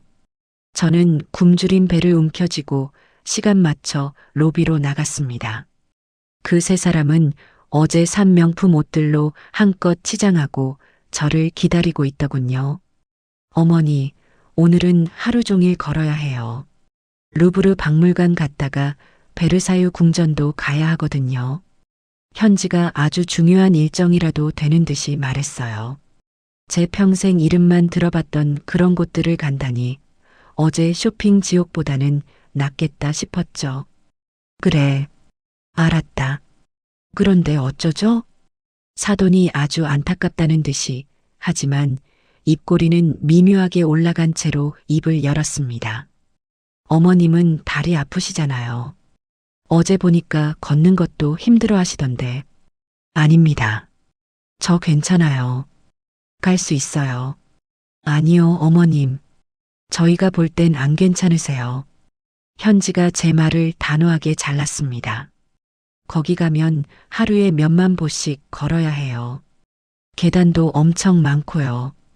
어머니 걸음으로 거길 어떻게 따라다녀요? 저희는 투어 예약해서 빨리빨리 움직여야 한단 말이에요. 아들 성태가 그 말을 거들었죠. 맞아, 엄마. 엄마는 그냥 호텔 로비에서 쉬고 계세요. 괜히 따라 나섰다가 중간에 주저앉으면 우리 일정 다 꼬여요. 저희만 빨리, 정말 빨리 사진만 찍고 돌아올게요. 나도 같이 가고 싶다. 나도 박물관 구경하고 싶은데. 어머니, 고집 부리지 마세요. 현지가 소리를 빽 질렀습니다. 어머니가 거기 가셔서 뭘 아신다고 구경을 하세요? 그림 봐도 뭐가 뭔지 모르실 거잖아요. 그냥 얌전히 여기서 커피나 드시고 계세요. 저희 발목 잡지 마시고요. 그들은 저를 로비에 있는 비싸 보이는 카페 의자에 억지로 앉혔습니다. 여기서 꼼짝 말고 기다리세요. 저희 다녀올 때까지 싸돌아다니지 마시고요. 아셨죠? 사돈은 어머님, 저희 다녀올게요라며 가식적인 인사를 건넸고 성태는 제 눈도 마주치지 않고 그들 모녀를 챙겨 밖으로 나갔습니다. 또 그 검은색 밴이 그들을 싣고 떠났어요. 저는 그 거대하고 화려한 호텔 로비에 홀로 남겨졌습니다.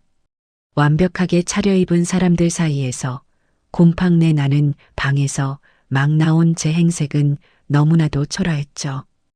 호텔 직원들은 노골적으로 저를 힐끔거리며 자기들끼리 수군대는 것 같았어요. 그래, 내가 저들을 따라가서 뭘 하겠니? 짐꾼 노릇이나 또 했겠지. 하지만 버려졌다는 생각에 가슴이 미어지는 건 어쩔 수 없었습니다. 저는 카페에 앉아있기도 눈치가 보여 결국 호텔 밖으로 나왔어요. 그냥 호텔 근처라도 한 바퀴 돌아보자. 답답해서 안 되겠다. 저는 호텔 건물을 끼고 천천히 걷기 시작했습니다. 파리의 거리는 아름다웠지만 제 마음은 지옥이었죠. 그렇게 한 골목을 돌고 다음 골목으로 접어들었을 때였어요. 비슷비슷해 보이는 건물들 사이에서 제가 어느 방향에서 왔는지 그만 잊어버리고 말았습니다. 순간 심장이 쿵 내려앉았죠. 어떡하지? 호텔이 어디였지? 저는 황급히 왔던 길을 되짚어 가려 했지만 모든 길이 똑같아 보였습니다. 당황해서 이리저리 헤매다 보니 저는 점점 더 낯선 곳으로 깊이 들어가고 있었어요. 패닉에 빠졌죠. 휴대폰을 꺼냈지만 서비스 없음이라는 글자만 떠 있었습니다. 데이터 로밍은커녕 와이파이조차 잡히지 않았어요. 주머니에는 비상금 10,000원짜리 몇 장이 전부였고 말은 한마디도 통하지 않았죠. 저는 그 낯선 이국 땅 한복판에서 완벽한 미아가 되고 말았습니다. 눈물이 핑 돌았습니다. 무서웠어요. 이대로 길거리에서 굶어 죽는 건 아닐까 별의별 생각이 다 들었죠. 성태야, 성태야, 제발. 저는 아들 이름을 부르며 무작정 걷기 시작했습니다. 한참을 헤매다 보니 저 멀리 공용 와이파이 표시가 붙은 작은 카페가 보였어요. 저는 거의 기다시피 그곳으로 달려갔습니다.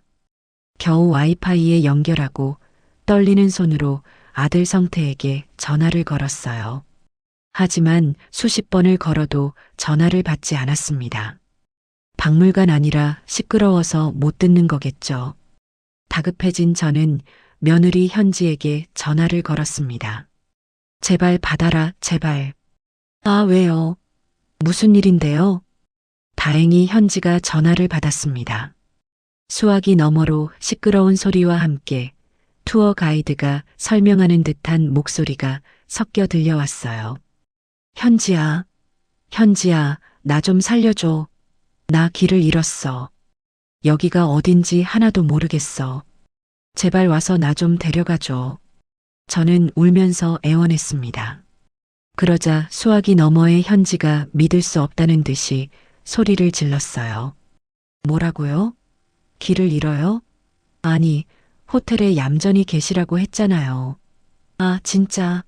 어머니 때문에 이게 무슨 민폐예요. 현지야, 제발 나 무서워. 나 돈도 없고, 응? 성태 좀 바꿔줘. 성태 오빠 지금 가이드 설명 듣느라 바빠요.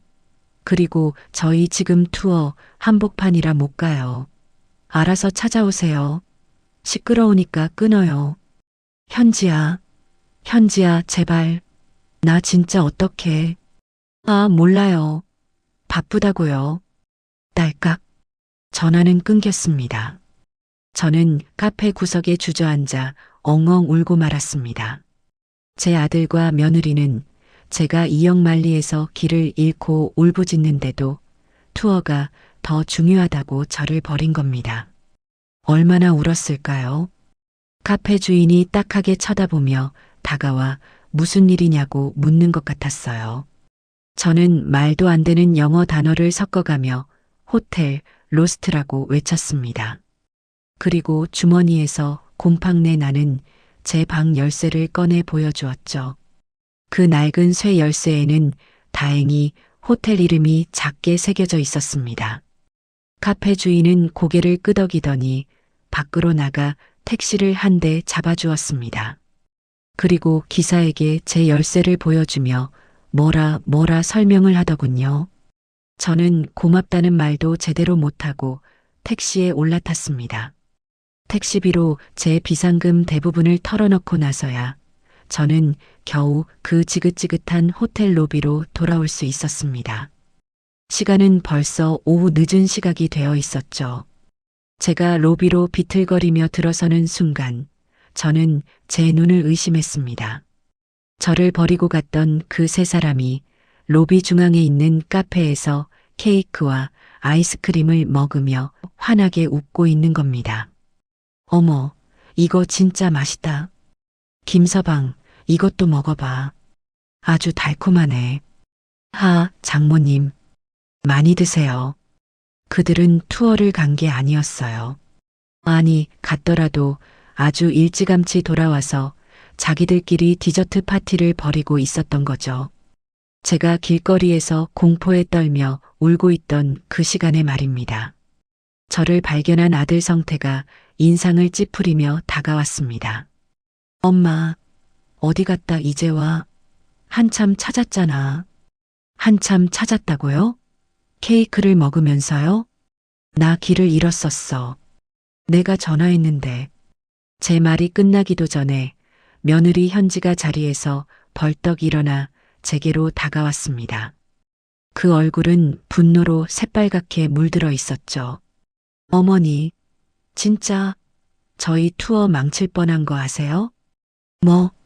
어머니 전화 받고 저희 가이드 설명 다 놓쳤잖아요. 집중이 하나도 안 돼서 그냥 중간에 나왔다고요. 어머니 때문에 이게 뭐예요?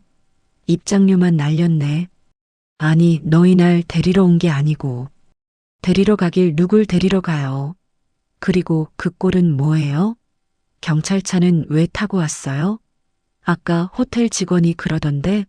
아니, 나라 망신도 유분수지. 그냥 얌전히 호텔에 계시지. 왜 싸돌아다니셔서 이 난리를 만드세요? 현지는 로비가 떠나가라 저를 몰아세웠습니다. 사돈도 그 옆에서 거들었죠. 어머님, 정말 실망이에요.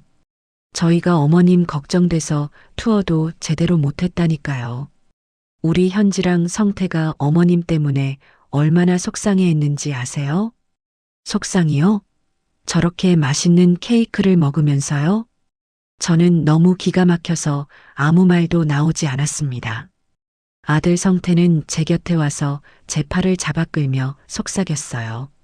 엄마, 제발. 사람들이 다 쳐다보잖아. 일단 방에 가 있어. 현지화 많이 났잖아. 저는 아들의 손을 뿌리쳤습니다. 그리고 그 세 사람을, 제 인생을 망가뜨린 그 원수들을 노려보았죠. 너희 정말 짐승만도 못한 것들이구나.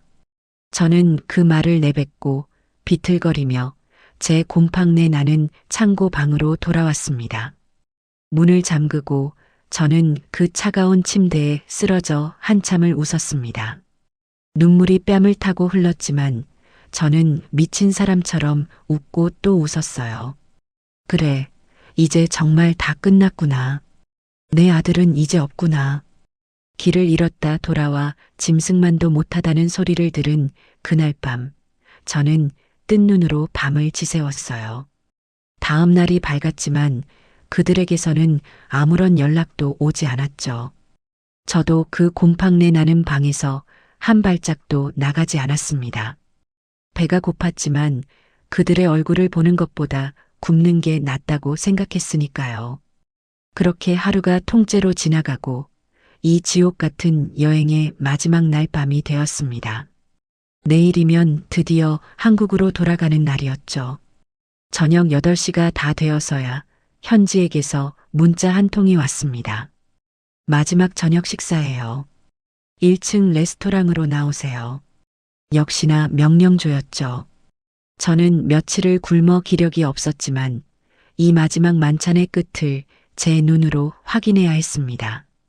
초라한 행색 그대로 1층 레스토랑으로 내려갔어요. 그 세 사람은 이미 가장 좋은 자리에 앉아 있었습니다. 제가 온종일 굶었다는 사실은 아무도 궁금해하지 않았죠. 그들은 또다시 랍스터와 스테이크, 그리고 값비싼 와인을 주문했습니다. 물론 공동 경비 카드였죠. 제 앞으로는 어김없이 샐러드와 빵 조각이 놓였습니다. 저는 포크를 들 힘도 없었지만 살기 위해 억지로 풀을 씹었어요. 아쉽다. 벌써 마지막 밤이네. 사돈이 와인잔을 우아하게 돌리며 말했습니다. 그러게 말이야. 엄마, 그래도 이번에 쇼핑 잔뜩 해서 좋았지? 그럼 다 우리 김서방 덕분이지. 우리 사위가 장모 챙기느라 정말 고생했네.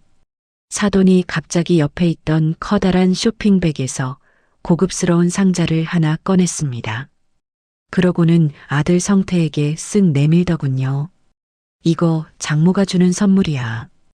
우리 사위, 이번에 너무 고마워서 특별히 준비했지. 성태가 놀란 표정으로 상자를 열었습니다. 그 안에는 남자인 제가 봐도 알 수 있을 만큼 아주 비싸 보이는 명품 시계가 번쩍이고 있었어요. 자, 장모님, 이걸 저한테 아이고 제가 뭘 했다고 이런 비싼 걸. 성태의 눈이 탐욕으로 번들거렸습니다. 며느리 현지가 옆에서 박수를 치며 호들갑을 떨었어요. 우와, 오빠. 대박. 완전 잘 어울린다. 역시 우리 엄마가 통이 크셔. 오빠 얼른 차봐. 성태는 황송하다는 듯 시계를 자기 손목에 차고는 이리저리 흔들어 보였습니다. 하, 장모님. 정말 감사합니다. 앞으로 제가 더 잘할게요. 그래, 우리 사위. 이것 차고 더 훌륭한 사람 돼야지. 그들은 서로 잔을 부딪히며 축배를 들었습니다. 그들만의 축제였죠. 저는 그 모습을 멍하니 바라보았습니다. 제 돈으로 산 시계가 제 아들의 손목에서 번쩍이고 있었어요. 제 돈 1,800만 원은 그렇게 그들의 명품 가방이 되고 시계가 되고 랍스터가 되어 사라지고 있었습니다. 저는 더 이상 그 역겨운 광경을 지켜볼 수가 없었어요. 나 먼저 좀 들어가 보겠다. 제가 자리에서 일어나자 현지가 귀찮다는 듯이 쳐다봤어요. 어머니, 또 왜요? 아직 디저트도 안 나왔는데. 속이 안 좋아서 그런다. 너희끼리 먹어. 아, 그러세요? 그럼 먼저 들어가시든가요. 아들 성태는 제게 눈길 한 번 주지 않고 자기 손목의 시계를 만지작거리기에 바빴습니다. 저는 비틀거리며 레스토랑을 빠져나왔습니다. 그리고 곰팡내 나는 제 창고 방으로 돌아왔죠. 문을 잠그는 순간 온몸에 힘이 풀리며 바닥에 주저앉고 말았습니다.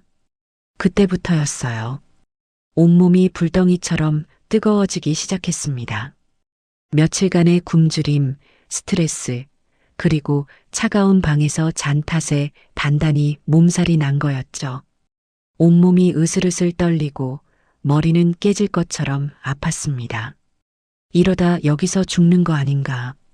공포가 밀려왔습니다. 저는 마지막 힘을 쥐어짜 아들 성태의 방으로 전화를 걸었어요. 신호음이 한참 가다가 잔뜩 취한 듯한 아들의 목소리가 들려왔습니다. 여보세요, 엄마. 왜? 성태야, 나 너무 아파. 열이 펄펄 끓어. 약 좀 사다 줘. 제 목소리는 저도 모르게 기어들어가고 있었습니다. 수화기 너머로 잠시 정적이 흘렀어요. 이내 며느리 현지의 짜증 섞인 목소리가 들려왔죠. 아, 진짜. 누구야? 이 시간에. 어머니예요? 아, 또 왜요?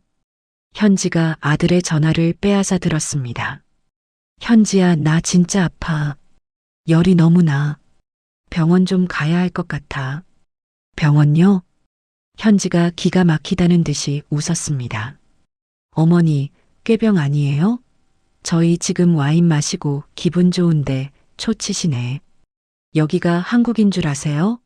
여기서 병원 가면 몇백만 원 깨져요.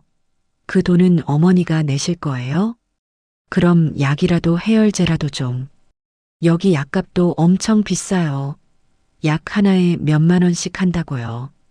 아까워요. 그냥 이불 뒤집어 쓰고 땀 푹 내고 주무시면 나아요. 내일 비행기 타야 하는데 이게 무슨 민폐예요? 나 정말 아파. 짐도 하나도 못 샀는데.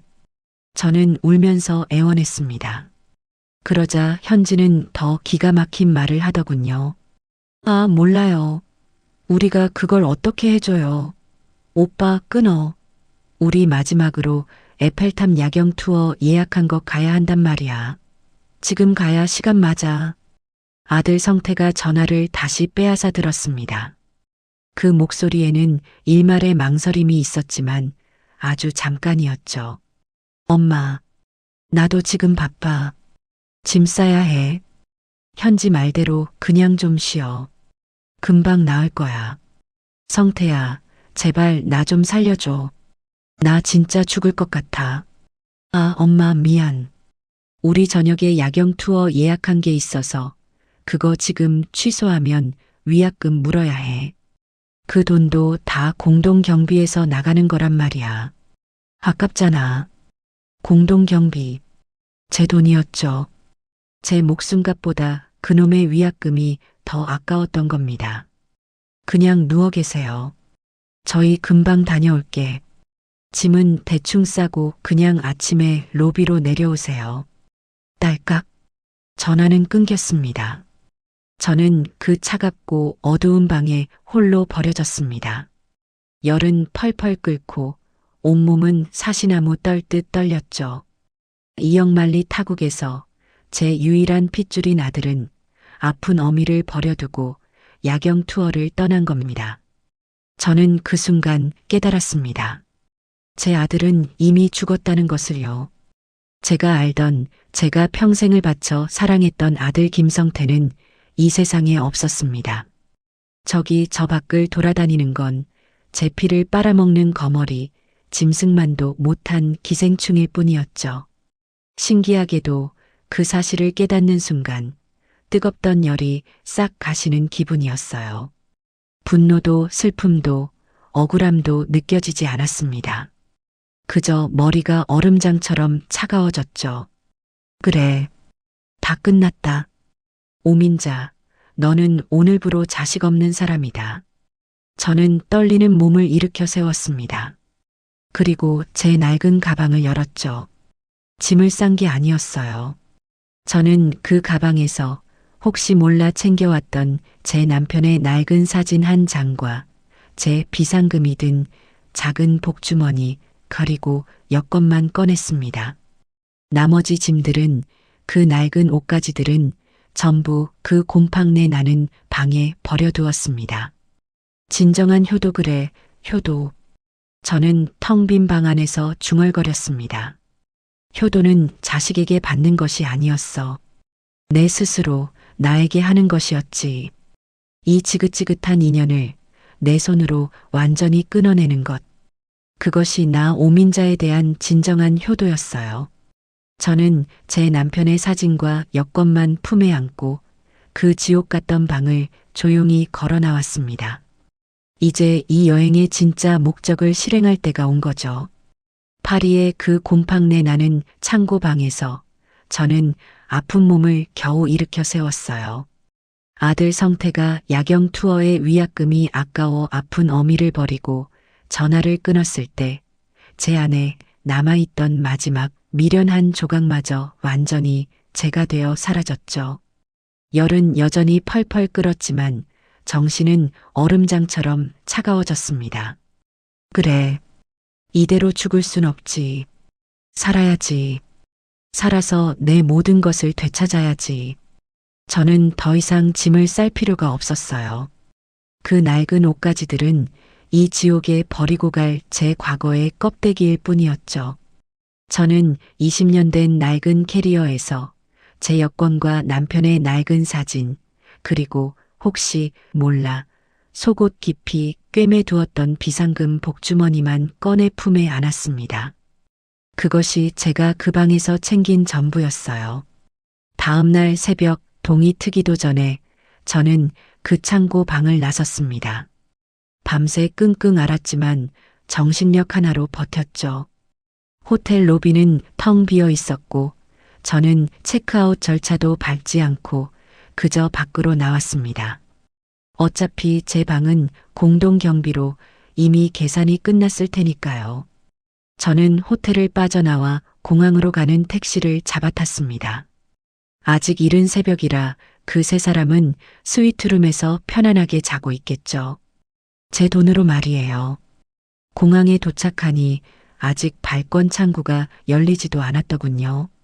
저는 차가운 의자에 앉아 제가 타고 갈 이코노미석 창구가 열리기를 하염없이 기다렸습니다. 어제 저녁부터 아무것도 먹지 못해 속이 쓰렸지만 이상하게 배고프다는 생각은 들지 않았어요.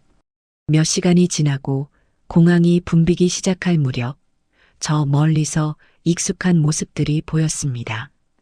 어젯밤 술과 야경에 취해 퉁퉁 부은 얼굴을 한 아들 내외와 사돈이었죠. 그들은 저를 발견하고는 마치 귀찮은 벌레라도 본 듯한 표정을 지었어요. 어머니, 여기 먼저 와 계셨어요?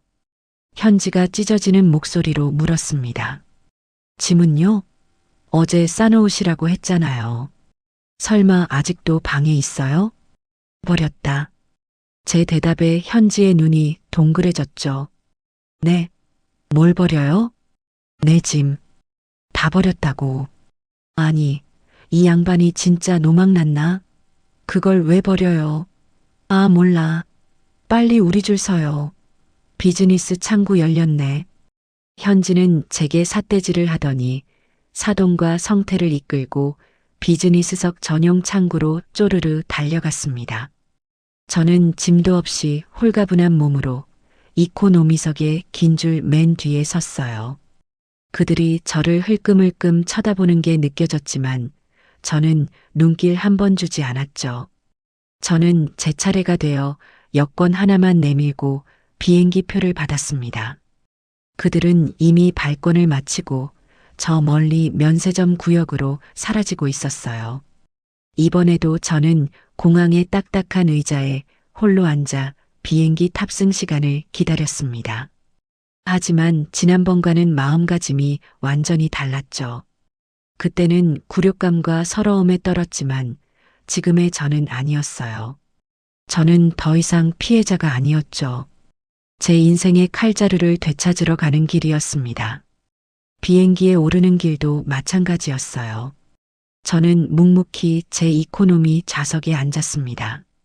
저 커튼 너머 비즈니스석에서는 또다시 샴페인 잔을 부딪히는 소리가 희미하게 들려오는 듯했죠.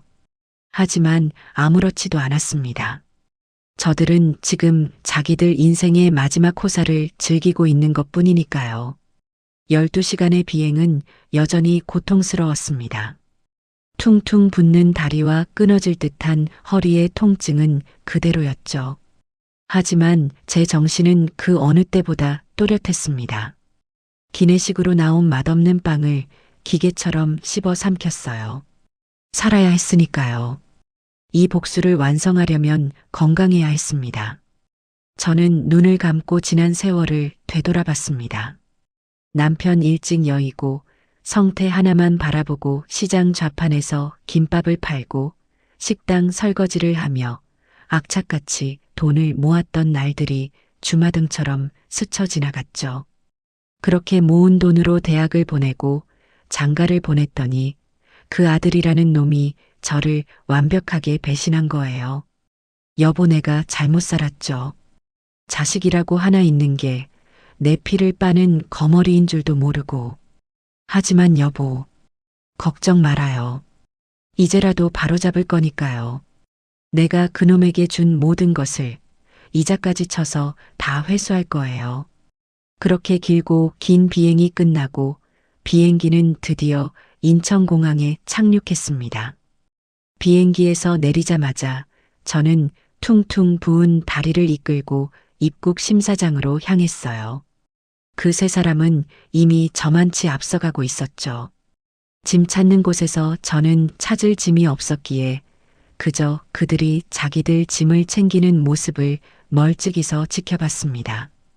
성태는 이번에도 자기 어미는 안중에도 없고 장모의 명품 캐리어를 챙기느라 여념이 없더군요. 그들은 산더미 같은 짐을 카트에 싣고 제게로 다가왔습니다. 엄마, 성태가 저를 불렀어요. 아주 귀찮고 피곤하다는 목소리로요. 우리는 현지 엄마 모셔다 드려야 해서. 엄마는 저기 가서 택시 타고 집에 가세요. 알았죠? 그 말은 제 심장에 마지막 비수를 꽂는 말이었습니다. 여행 내내 짐꾼 노릇에 곰팡이 방신세를 지고 아파서 죽어가는 어미를 버려뒀던 놈이 마지막 순간까지도 저를 짐짝 취급하는 거였죠. 저는 성태의 눈을 똑바로 쳐다봤습니다. 제 차가운 눈빛에 성태가 움찔하는 게 느껴졌죠. 저는 아무 말 없이 고개만 한번 끄덕였습니다. 그래, 가거라. 아, 그럼 우리 갈게요. 어머니, 나중에 정산할 거 있으면 현지가 연락할 거예요. 성태는 그 말을 남기고 사돈과 며느리를 데리고 황급히 공항을 빠져나갔습니다. 마치 제가 전염병이라도 되는 것처럼요. 그들은 뒤도 한번 돌아보지 않았습니다. 저는 그들의 뒷모습이 완전히 사라질 때까지 그 자리에 가만히 서 있었어요. 그래, 성태야. 잘 가라. 너와 나의 인연은 지금 이 순간, 이 공항에서 완전히 끝났다. 저는 그들이 사라진 출구 반대편으로 발걸음을 옮겼습니다. 하지만 제가 향한 곳은 집으로 가는 택시 승강장이 아니었어요. 저는 곧장 공항철도 표지판을 따라 지하로 내려갔습니다. 그리고 공항철도를 타고 서울역으로 향했죠. 서울역에서 내린 저는 다시 택시를 잡아탔습니다. 기사님, 땡땡은행 본점으로 가주세요. 제 주거래 은행이었습니다. 아들 성태놈이 제 모든 돈이 어디에 묶여 있는지 훤히 알고 있는 바로 그 은행이었죠. 은행 본점 로비는 평일 오후였는데도 사람들로 붐볐습니다. 저는 번호표를 뽑고 며칠간 씻지도 못한 초라한 행색으로 푹신한 소파에 앉았어요. 주변에 번쩍이는 사람들이 저를 힐끔거렸지만 저는 아무렇지도 않았죠. 띵동. 드디어 제 차례가 되었습니다. 저는 VIP 상담실도 아닌 일반 창구로 향했어요. 무엇을 도와드릴까요, 고객님? 젊은 은행원이 상냥하게 물었습니다. 제 명의로 된 모든 계좌를 오늘 당장 해지하고 싶어요. 네, 모든 계좌를요? 은행원의 눈이 동그래졌습니다. 그녀가 제 신분증을 받아들고 컴퓨터를 두드려 보더니 더욱 놀란 표정을 지었죠. 어민자 고객님, 지금 예금이랑 적금 그리고 보험성 상품까지 지금 해지하시면 원금 손해는 물론이고 중도 해지 이율 때문에 손해가 막심하신데요. 혹시 무슨 일이 있으신가요? 은행원은 제가 보이스피싱이라도 당한 줄 아는 눈치였어요. 상관없어요. 손해보는 거 다 감수할게요. 오늘 당장 이 은행에서 제 이름으로 묶인 모든 돈을 다 뺄 수 있게 해주세요. 단 10원도 남기지 말고요. 제 단호한 태도에 은행원은 어쩔 줄 몰라 하며 상사를 부르더군요. 잠시 후 지점장으로 보이는 중년 남자가 다가왔습니다. 고객님, 무슨 안 좋은 일이라도 있으신지요? 이렇게 갑자기 모든 거래를 저희가 뭐 잘못한 게 있다면 그런 거 아니에요. 그냥 제 돈 제가 찾겠다는데 무슨 문제가 있나요? 당장 처리해 주세요. 안 그러면 다른 은행 가서 당신들 은행 문제 있다고 소문이라도 낼까요? 제 싸늘한 말에 지점장은 어쩔 수 없다는 듯 고개를 끄덕였습니다. 알겠습니다. 그럼 그렇게 처리해 드리겠습니다. 시간이 좀 걸리니 잠시만 기다려 주시죠. 저는 창구 앞 의자에 꼿꼿이 앉아 그 과정을 모두 지켜봤습니다. 제 평생을 바쳐 모은 돈이 수천만 원의 이자가 허공으로 날아가며 해지되는 과정이었죠. 하지만 아깝다는 생각은 전혀 들지 않았어요. 오히려 시원했죠. 1시간이 넘는 작업 끝에 은행원이 저를 불렀습니다. 고객님, 요청하신 대로 모든 상품이 해지 처리되었습니다. 현금으로 다 찾아가시겠어요? 아니요. 이 은행 말고 다른 은행 계좌로 전부 이체해 주세요. 저는 품속에서 미리 준비해 온 아주 작은 지역 금고의 계좌번호 쪽지를 꺼냈습니다. 성태는커녕 그 누구도 상상하지 못할 곳이었죠. 그리고 이 은행에서 제가 다시는 그 어떤 대출이나 거래도 할 수 없도록 제 신용 정보를 다 막아주세요. 혹시라도 제 아들이나 며느리가 와서 무슨 소리를 해도 제 정보는 단 1원어치도 알려주면 안 됩니다. 네, 그렇게 처리하겠습니다. 모든 돈이 이체되고 제 주거래 통장의 잔고가 영원히 찍히는 것을 확인하고 나서야 저는 자리에서 일어났습니다. 그리고 이 통장과 카드 전부 가위로 잘라서 폐기해 주세요. 제 눈앞에서요. 은행원이 당황하며 제 통장과 카드를 받아들고 커다란 가위로 거침없이 잘라버렸습니다. 싹둑 싹둑 소리가 제 속을 다 시원하게 만들더군요. 저는 텅 빈 몸으로 은행을 걸어 나왔습니다. 평생을 바친 돈이었지만 미련은 없었어요. 오히려 날아갈 듯이 가벼웠죠. 제 목에 걸려있던 무거운 족쇄가 드디어 끊어진 기분이었습니다. 저는 집으로 가는 버스에 올라탔습니다. 창밖으로 스쳐 지나가는 풍경을 보며 저는 조용히 웃었죠. 김성태, 이현지 그리고 사돈. 너희가 그토록 탐내던 내 돈은 이제 이 세상에 없어. 너희가 아는 한에서는 말이야. 이제 시작이다. 너희가 나에게 준 굴욕 그 1000배, 10,000배로 돌려받을 준비나 하거라. 집에 도착한 저는 현관문을 열고 들어가자마자 수화기를 들었습니다. 여보세요? 거기 열쇠집이죠? 지금 당장 저희 집으로 와주세요. 이 세상에서 가장 비싸고 튼튼한 자물쇠로요. 그것이 제 복수의 두 번째 단계였습니다. 은행에서 모든 돈을 빼내고 낯선 금고로 옮긴 뒤 저는 집에 돌아와 현관 자물쇠부터 바꿨어요. 열쇠 가게 사장님이 아이고 사모님. 이건 무슨 은행 금고에나 다는 겁니다. 이렇게까지 하실 필요가라고 말할 정도로 아주 복잡하고 비싼 최신형 디지털 도어록이었죠. 비밀번호는 저만 아는 제 남편의 기일과 제 생일을 조합한 복잡한 숫자로 바꿔버렸습니다. 그렇게 며칠이 흘렀어요. 저는 아무 일도 없었다는 듯이 집에서 조용히 지냈습니다. 밀린 빨래를 하고 냉장고를 청소했죠. 여행 기간 내내 굶주렸던 속을 달래기 위해 따뜻한 밥을 지어 먹었습니다. 그동안 아들 내외에게서는 연락 한 통 오지 않았어요. 제가 이코노미석에서 죽었는지 공항에서 쓰러졌는지 그들은 전혀 궁금하지 않았던 거죠. 그러던 어느 날 오후였어요.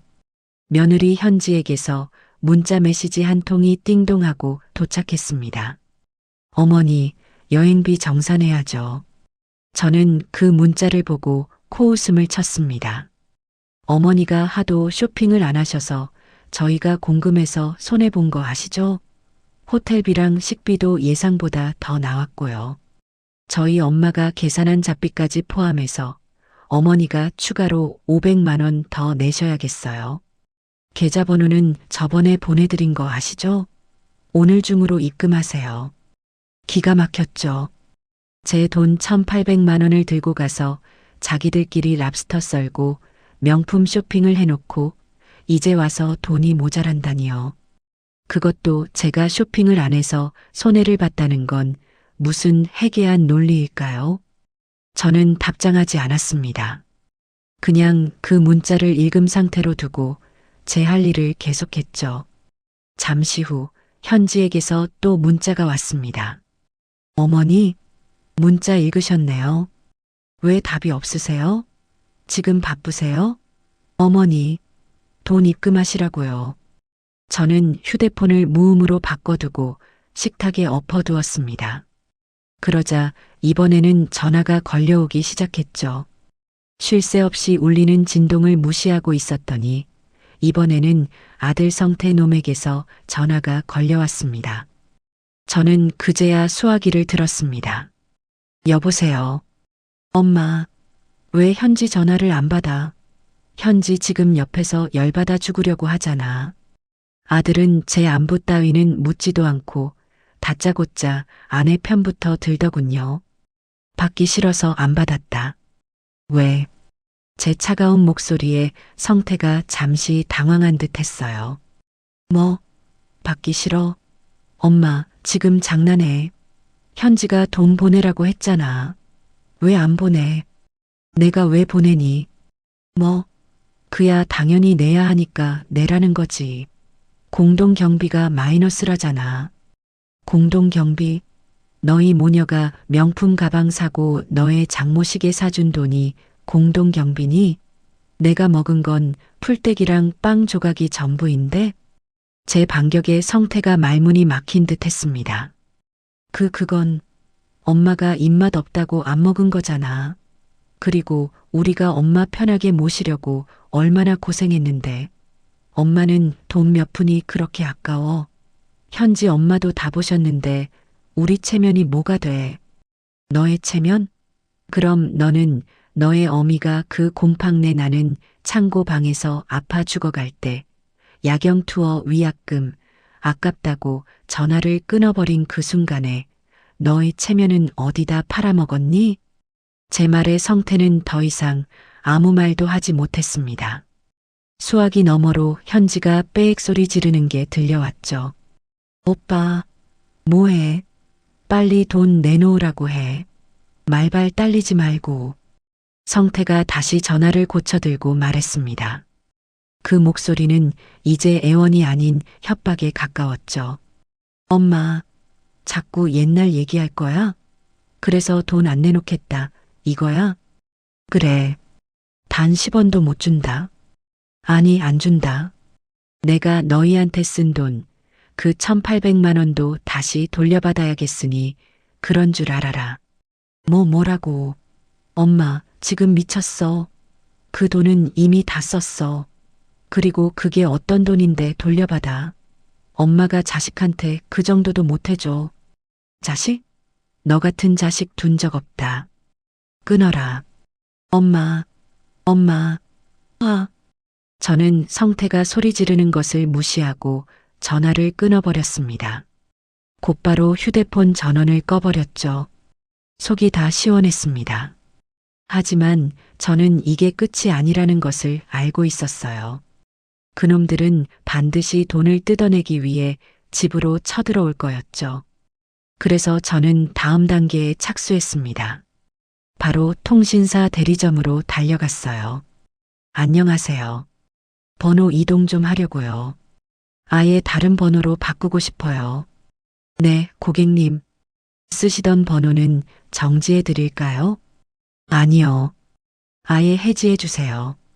이 번호로는 그 어떤 연락도 받고 싶지 않아요. 그렇게 저는 수십 년간 써왔던 제 전화번호를 그 녀석들이 유일하게 저와 연결될 수 있었던 그 끈을 제 손으로 완전히 잘라버렸습니다. 새 유심칩을 받아들고 새 번호가 개통되는 순간 저는 마치 다시 태어난 듯한 해방감을 느꼈죠. 그리고 그날 저녁 저는 마지막 계획을 실행에 옮겼습니다. 동네에서 가장 큰 부동산 중개소에 전화를 걸었어요. 사장님, 저 누군데요? 저희 집 좀 팔아야겠습니다. 아, 사모님, 어쩐 일이세요? 아니, 그 집을 왜 파세요? 거기가 얼마나 오를 집인데. 성태도 결혼했고 나중에 손주들이랑 같이 사셔야죠. 됐고요. 팔아주세요. 당장요. 시세보다 싸게 내놔도 좋으니까 이번 달 안에 무조건 처분해 주세요. 금매로요. 아니 사모님, 정말 무슨 일 있으세요? 성태는 아드님은 아세요? 그놈은 이제 내 아들 아니에요. 그놈이 이 집 호시탐탐 노리는 거 알아서 파는 거예요. 그러니 사장님은 그놈한테 절대 연락하지 마시고 무조건 모르는 사람한테 가장 빨리 돈 줄 수 있는 사람한테 파세요. 아셨죠? 제 단호한 목소리에 부동산 사장님도 더는 묻지 못하더군요. 네, 알겠습니다. 사모님, 금매로 바로 내놓을게요. 전화를 끊고 저는 텅 빈 거실에 앉아 창밖을 바라봤습니다. 제 모든 것을 정리하고 있었죠. 통장, 전화번호, 그리고 이 집까지. 그놈들과 저를 엮고 있던 모든 굴레를 하나씩 끊어내고 있었습니다. 이제 너희가 할 수 있는 건 아무것도 없다. 그때였어요. 딩동, 딩동, 딩동. 초인종이 미친 듯이 울리기 시작했습니다. 저는 비디오폰 화면을 켰어요. 화면 속에는 분노로 일그러진 성태와 현지의 얼굴이 가득 차 있었습니다. 드디어 올 것이 왔구나. 저는 소파에 편안히 기댄 채 그들의 발악을 지켜보기로 했습니다. 비디오폰 화면 속에서 며느리 현지가 저희 집 현관문을 발로 차고 있었어요. 어머니, 문 안 열어요. 안에 있는 거 다 알아요. 당장 문 열어요. 아들 성태놈은 더 가관이었죠. 익숙하게 현관 도어록 비밀번호를 눌렀습니다. 그놈이 알고 있던 제 생일이었죠. 삐비비빅. 비밀번호가 틀립니다. 성태의 얼굴이 당혹감으로 물들었어요. 뭐야? 비밀번호가 왜 이래? 엄마, 문 좀 열어봐. 나 성태야. 그놈은 자기가 알던 모든 숫자를 조합하며 미친 듯이 도어록을 눌러댔습니다. 하지만 그럴수록 도어록은 더 큰 경고음만 울려댔죠. 삐비비빅, 삐비비빅. 잘못된 접근입니다. 입력을 중지합니다. 아, 진짜. 이 노인너가. 현지가 성태를 밀치고 현관문을 주먹으로 쾅쾅 두드리기 시작했습니다. 어머니, 돈 주기 싫어서 자물쇠까지 바꿨어요? 치사하게 진짜. 당장 문 열어요. 안 열면 우리도 가만 안 있어요. 엄마, 제발 문 좀 열어. 대화로 하자, 대화로. 우리가 잘못했어. 응? 일단 문 열고 얘기해. 성태가 이번에는 회유책을 쓰는 것 같았지만 저는 속지 않았죠. 저는 소파에 앉아 따뜻한 녹차를 한 모금 마셨습니다. 그들의 소란은 10분 넘게 이어졌어요. 이웃들이 무슨 일이냐고 문을 열어볼 정도였죠. 아이고, 저기 김 총각. 이게 무슨 짓이야? 남의 집 문을 왜 이렇게 두드려? 아, 아줌마. 비키세요. 우리 엄마가 지금 안에 있는데 문을 안 열어줘서 그래요. 아니, 그래도 그렇지. 이러다 문 부서지겠네. 현지가 옆집 아줌마에게까지 소리를 질렀습니다. 아줌마는 상관 마시고 그냥 들어가세요. 이건 우리 집안일이니까. 저는 더 이상 이 소란을 참아줄 이유가 없었죠. 저는 조용히 제 새 휴대폰을 들고 112에 전화를 걸었습니다. 여보세요. 경찰서죠. 저는 최대한 불쌍하고 공포에 질린 목소리로 연기했어요. 웬 모르는 남녀가 저희 집 문을 부수려고 해요. 돈 내놓으라고 소리 지르고. 저 너무 무서워요. 제발 빨리 좀 와주세요. 전화를 끊고 5분도 채 되지 않아 아파트 복도에서 요란한 소리가 들려왔습니다. 경찰입니다. 다들 손 떼세요. 지금 뭐 하시는 겁니까? 비디오폰 화면 속으로 경찰관 2명이 들어왔습니다. 성태와 현지는 경찰의 등장에 당황해서 어쩔 줄 몰라 했죠. 아니, 저기 경찰관님. 오해입니다. 저희 여기가 저희 엄마 집이라서. 성태가 횡설수설 변명을 늘어놓았습니다. 엄마 집인데 문을 이렇게 부수려고 합니까? 신분증 좀 봅시다. 안에 계신 분이 신고하셨어요. 모르는 사람들이 행패 부린다고요. 네, 모르는 사람이라고요? 아, 아니에요. 엄마, 나 성태야. 아들이라고 말해. 엄마. 성태가 현관문에 매달려 울부짖었습니다. 경찰관이 인터폰을 눌렀죠. 안에 계신 분, 괜찮으십니까? 문 좀 열어보시죠. 이분들이 아드님이라고 하시는데요. 저는 인터폰 수화기를 들고 여전히 떨리는 목소리로 말했습니다. 아니에요. 저 사람들 모르는 사람들이에요. 네, 어머니, 그게 무슨 말이야? 저 사람 제 아들 아니에요. 제 아들이라면 어떻게 이 어미한테 돈 뜯어내려고 문을 부수겠어요. 저 사람들 며칠 전부터 저한테 돈 달라고 협박하던 사기꾼들이에요. 제발 저 사람들 좀 데려가 주세요. 무서워 죽겠어요. 제 말에 경찰관들의 눈빛이 차갑게 변했습니다. 아니, 엄마, 엄마 왜 이래? 나 성태잖아. 김성태. 당신들 일단 서까지 같이 가셔야겠습니다. 주거침입 미수 및 협박 혐의로 조사 좀 받아야겠어요. 조용히 따라오시죠. 안 돼요. 억울해요. 어머니, 진짜 이럴 거예요. 오민자, 문 열어. 너가 뭔데 우리를 사기꾼으로 만들어. 현지가 마지막 발악을 하듯 욕설을 퍼부었지만 경찰관들에게 양팔이 붙들려 질질 끌려 나갔습니다. 성태는 엄마 제발 이라고 외치다 결국 경찰을 따라갔죠. 복도가 순식간에 조용해졌습니다. 저는 인터폰을 내려놓고 깊은 한숨을 내쉬었어요. 속이 다 후련했죠. 그날 밤 저는 모처럼 두 다리 뻗고 편안하게 잠을 잤습니다. 다음 날 아침 부동산 사장님에게서 전화가 걸려왔어요. 사모님, 집 보러 온 사람이 있는데 아주 마음에 들어 하네요. 사모님이 금매로 내놓으신 가격 그대로 오늘 당장 계약하겠답니다. 그래요? 잘 됐네요. 그렇게 하세요. 그런데 계약하시려면 사모님 신분증이랑 인감이 그리고 성태 씨도 아드님도 같이 그놈은 필요 없어요. 이 집 처음부터 제 단독 명의였어요. 그놈 대학 등록금 대느라 남편이 남긴 땅 팔아서 산 집이라고요. 그놈 지분은 10원어치도 없어요. 그러니 저 혼자 갈게요. 오늘 오후에 도장 들고 그리로 가죠.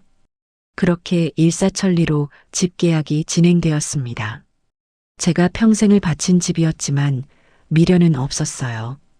오히려 그 집을 팔아치우고 나니 제 인생의 마지막 짐을 내려놓은 기분이었죠. 저는 계약금으로 받은 돈으로 아들 내외는 절대 상상도 못할 아주 조용하고 경치 좋은 강변의 전원주택을 계약했어요. 한강이 정면으로 보이는 예쁜 정원이 딸린 2층 집이었죠. 며칠 뒤 잔금까지 모두 치르고 이사하는 날이 밝았어요. 저는 제 낡은 집 몇 가지만 챙겨 들고 그 집을 나섰죠. 어제 경찰서에서 풀려났는지 아들 녀석에게서 부재중 전화가 수백 통 와 있었지만 이미 해지된 번호였기에 제게는 아무런 소용이 없었죠. 새로 이사한 전원주택은 천국이었어요. 곰팡내 나던 파리의 창고 방과는 비교도 안 됐죠. 제가 손수 꾸민 깨끗한 침구에 통창 밖으로는 유유히 흐르는 강물이 보였어요. 제 손으로 따뜻한 밥을 짓고 차를 마시는 이 평화가 얼마만인지 몰라요. 저는 새 집에서 새 번호로 새 통장을 껴안고 처음으로 평화로운 아침을 맞이했어요. 오민자, 잘했다. 참 잘했어. 저는 제 스스로를 다독이며 따뜻한 커피를 한 잔 마셨죠.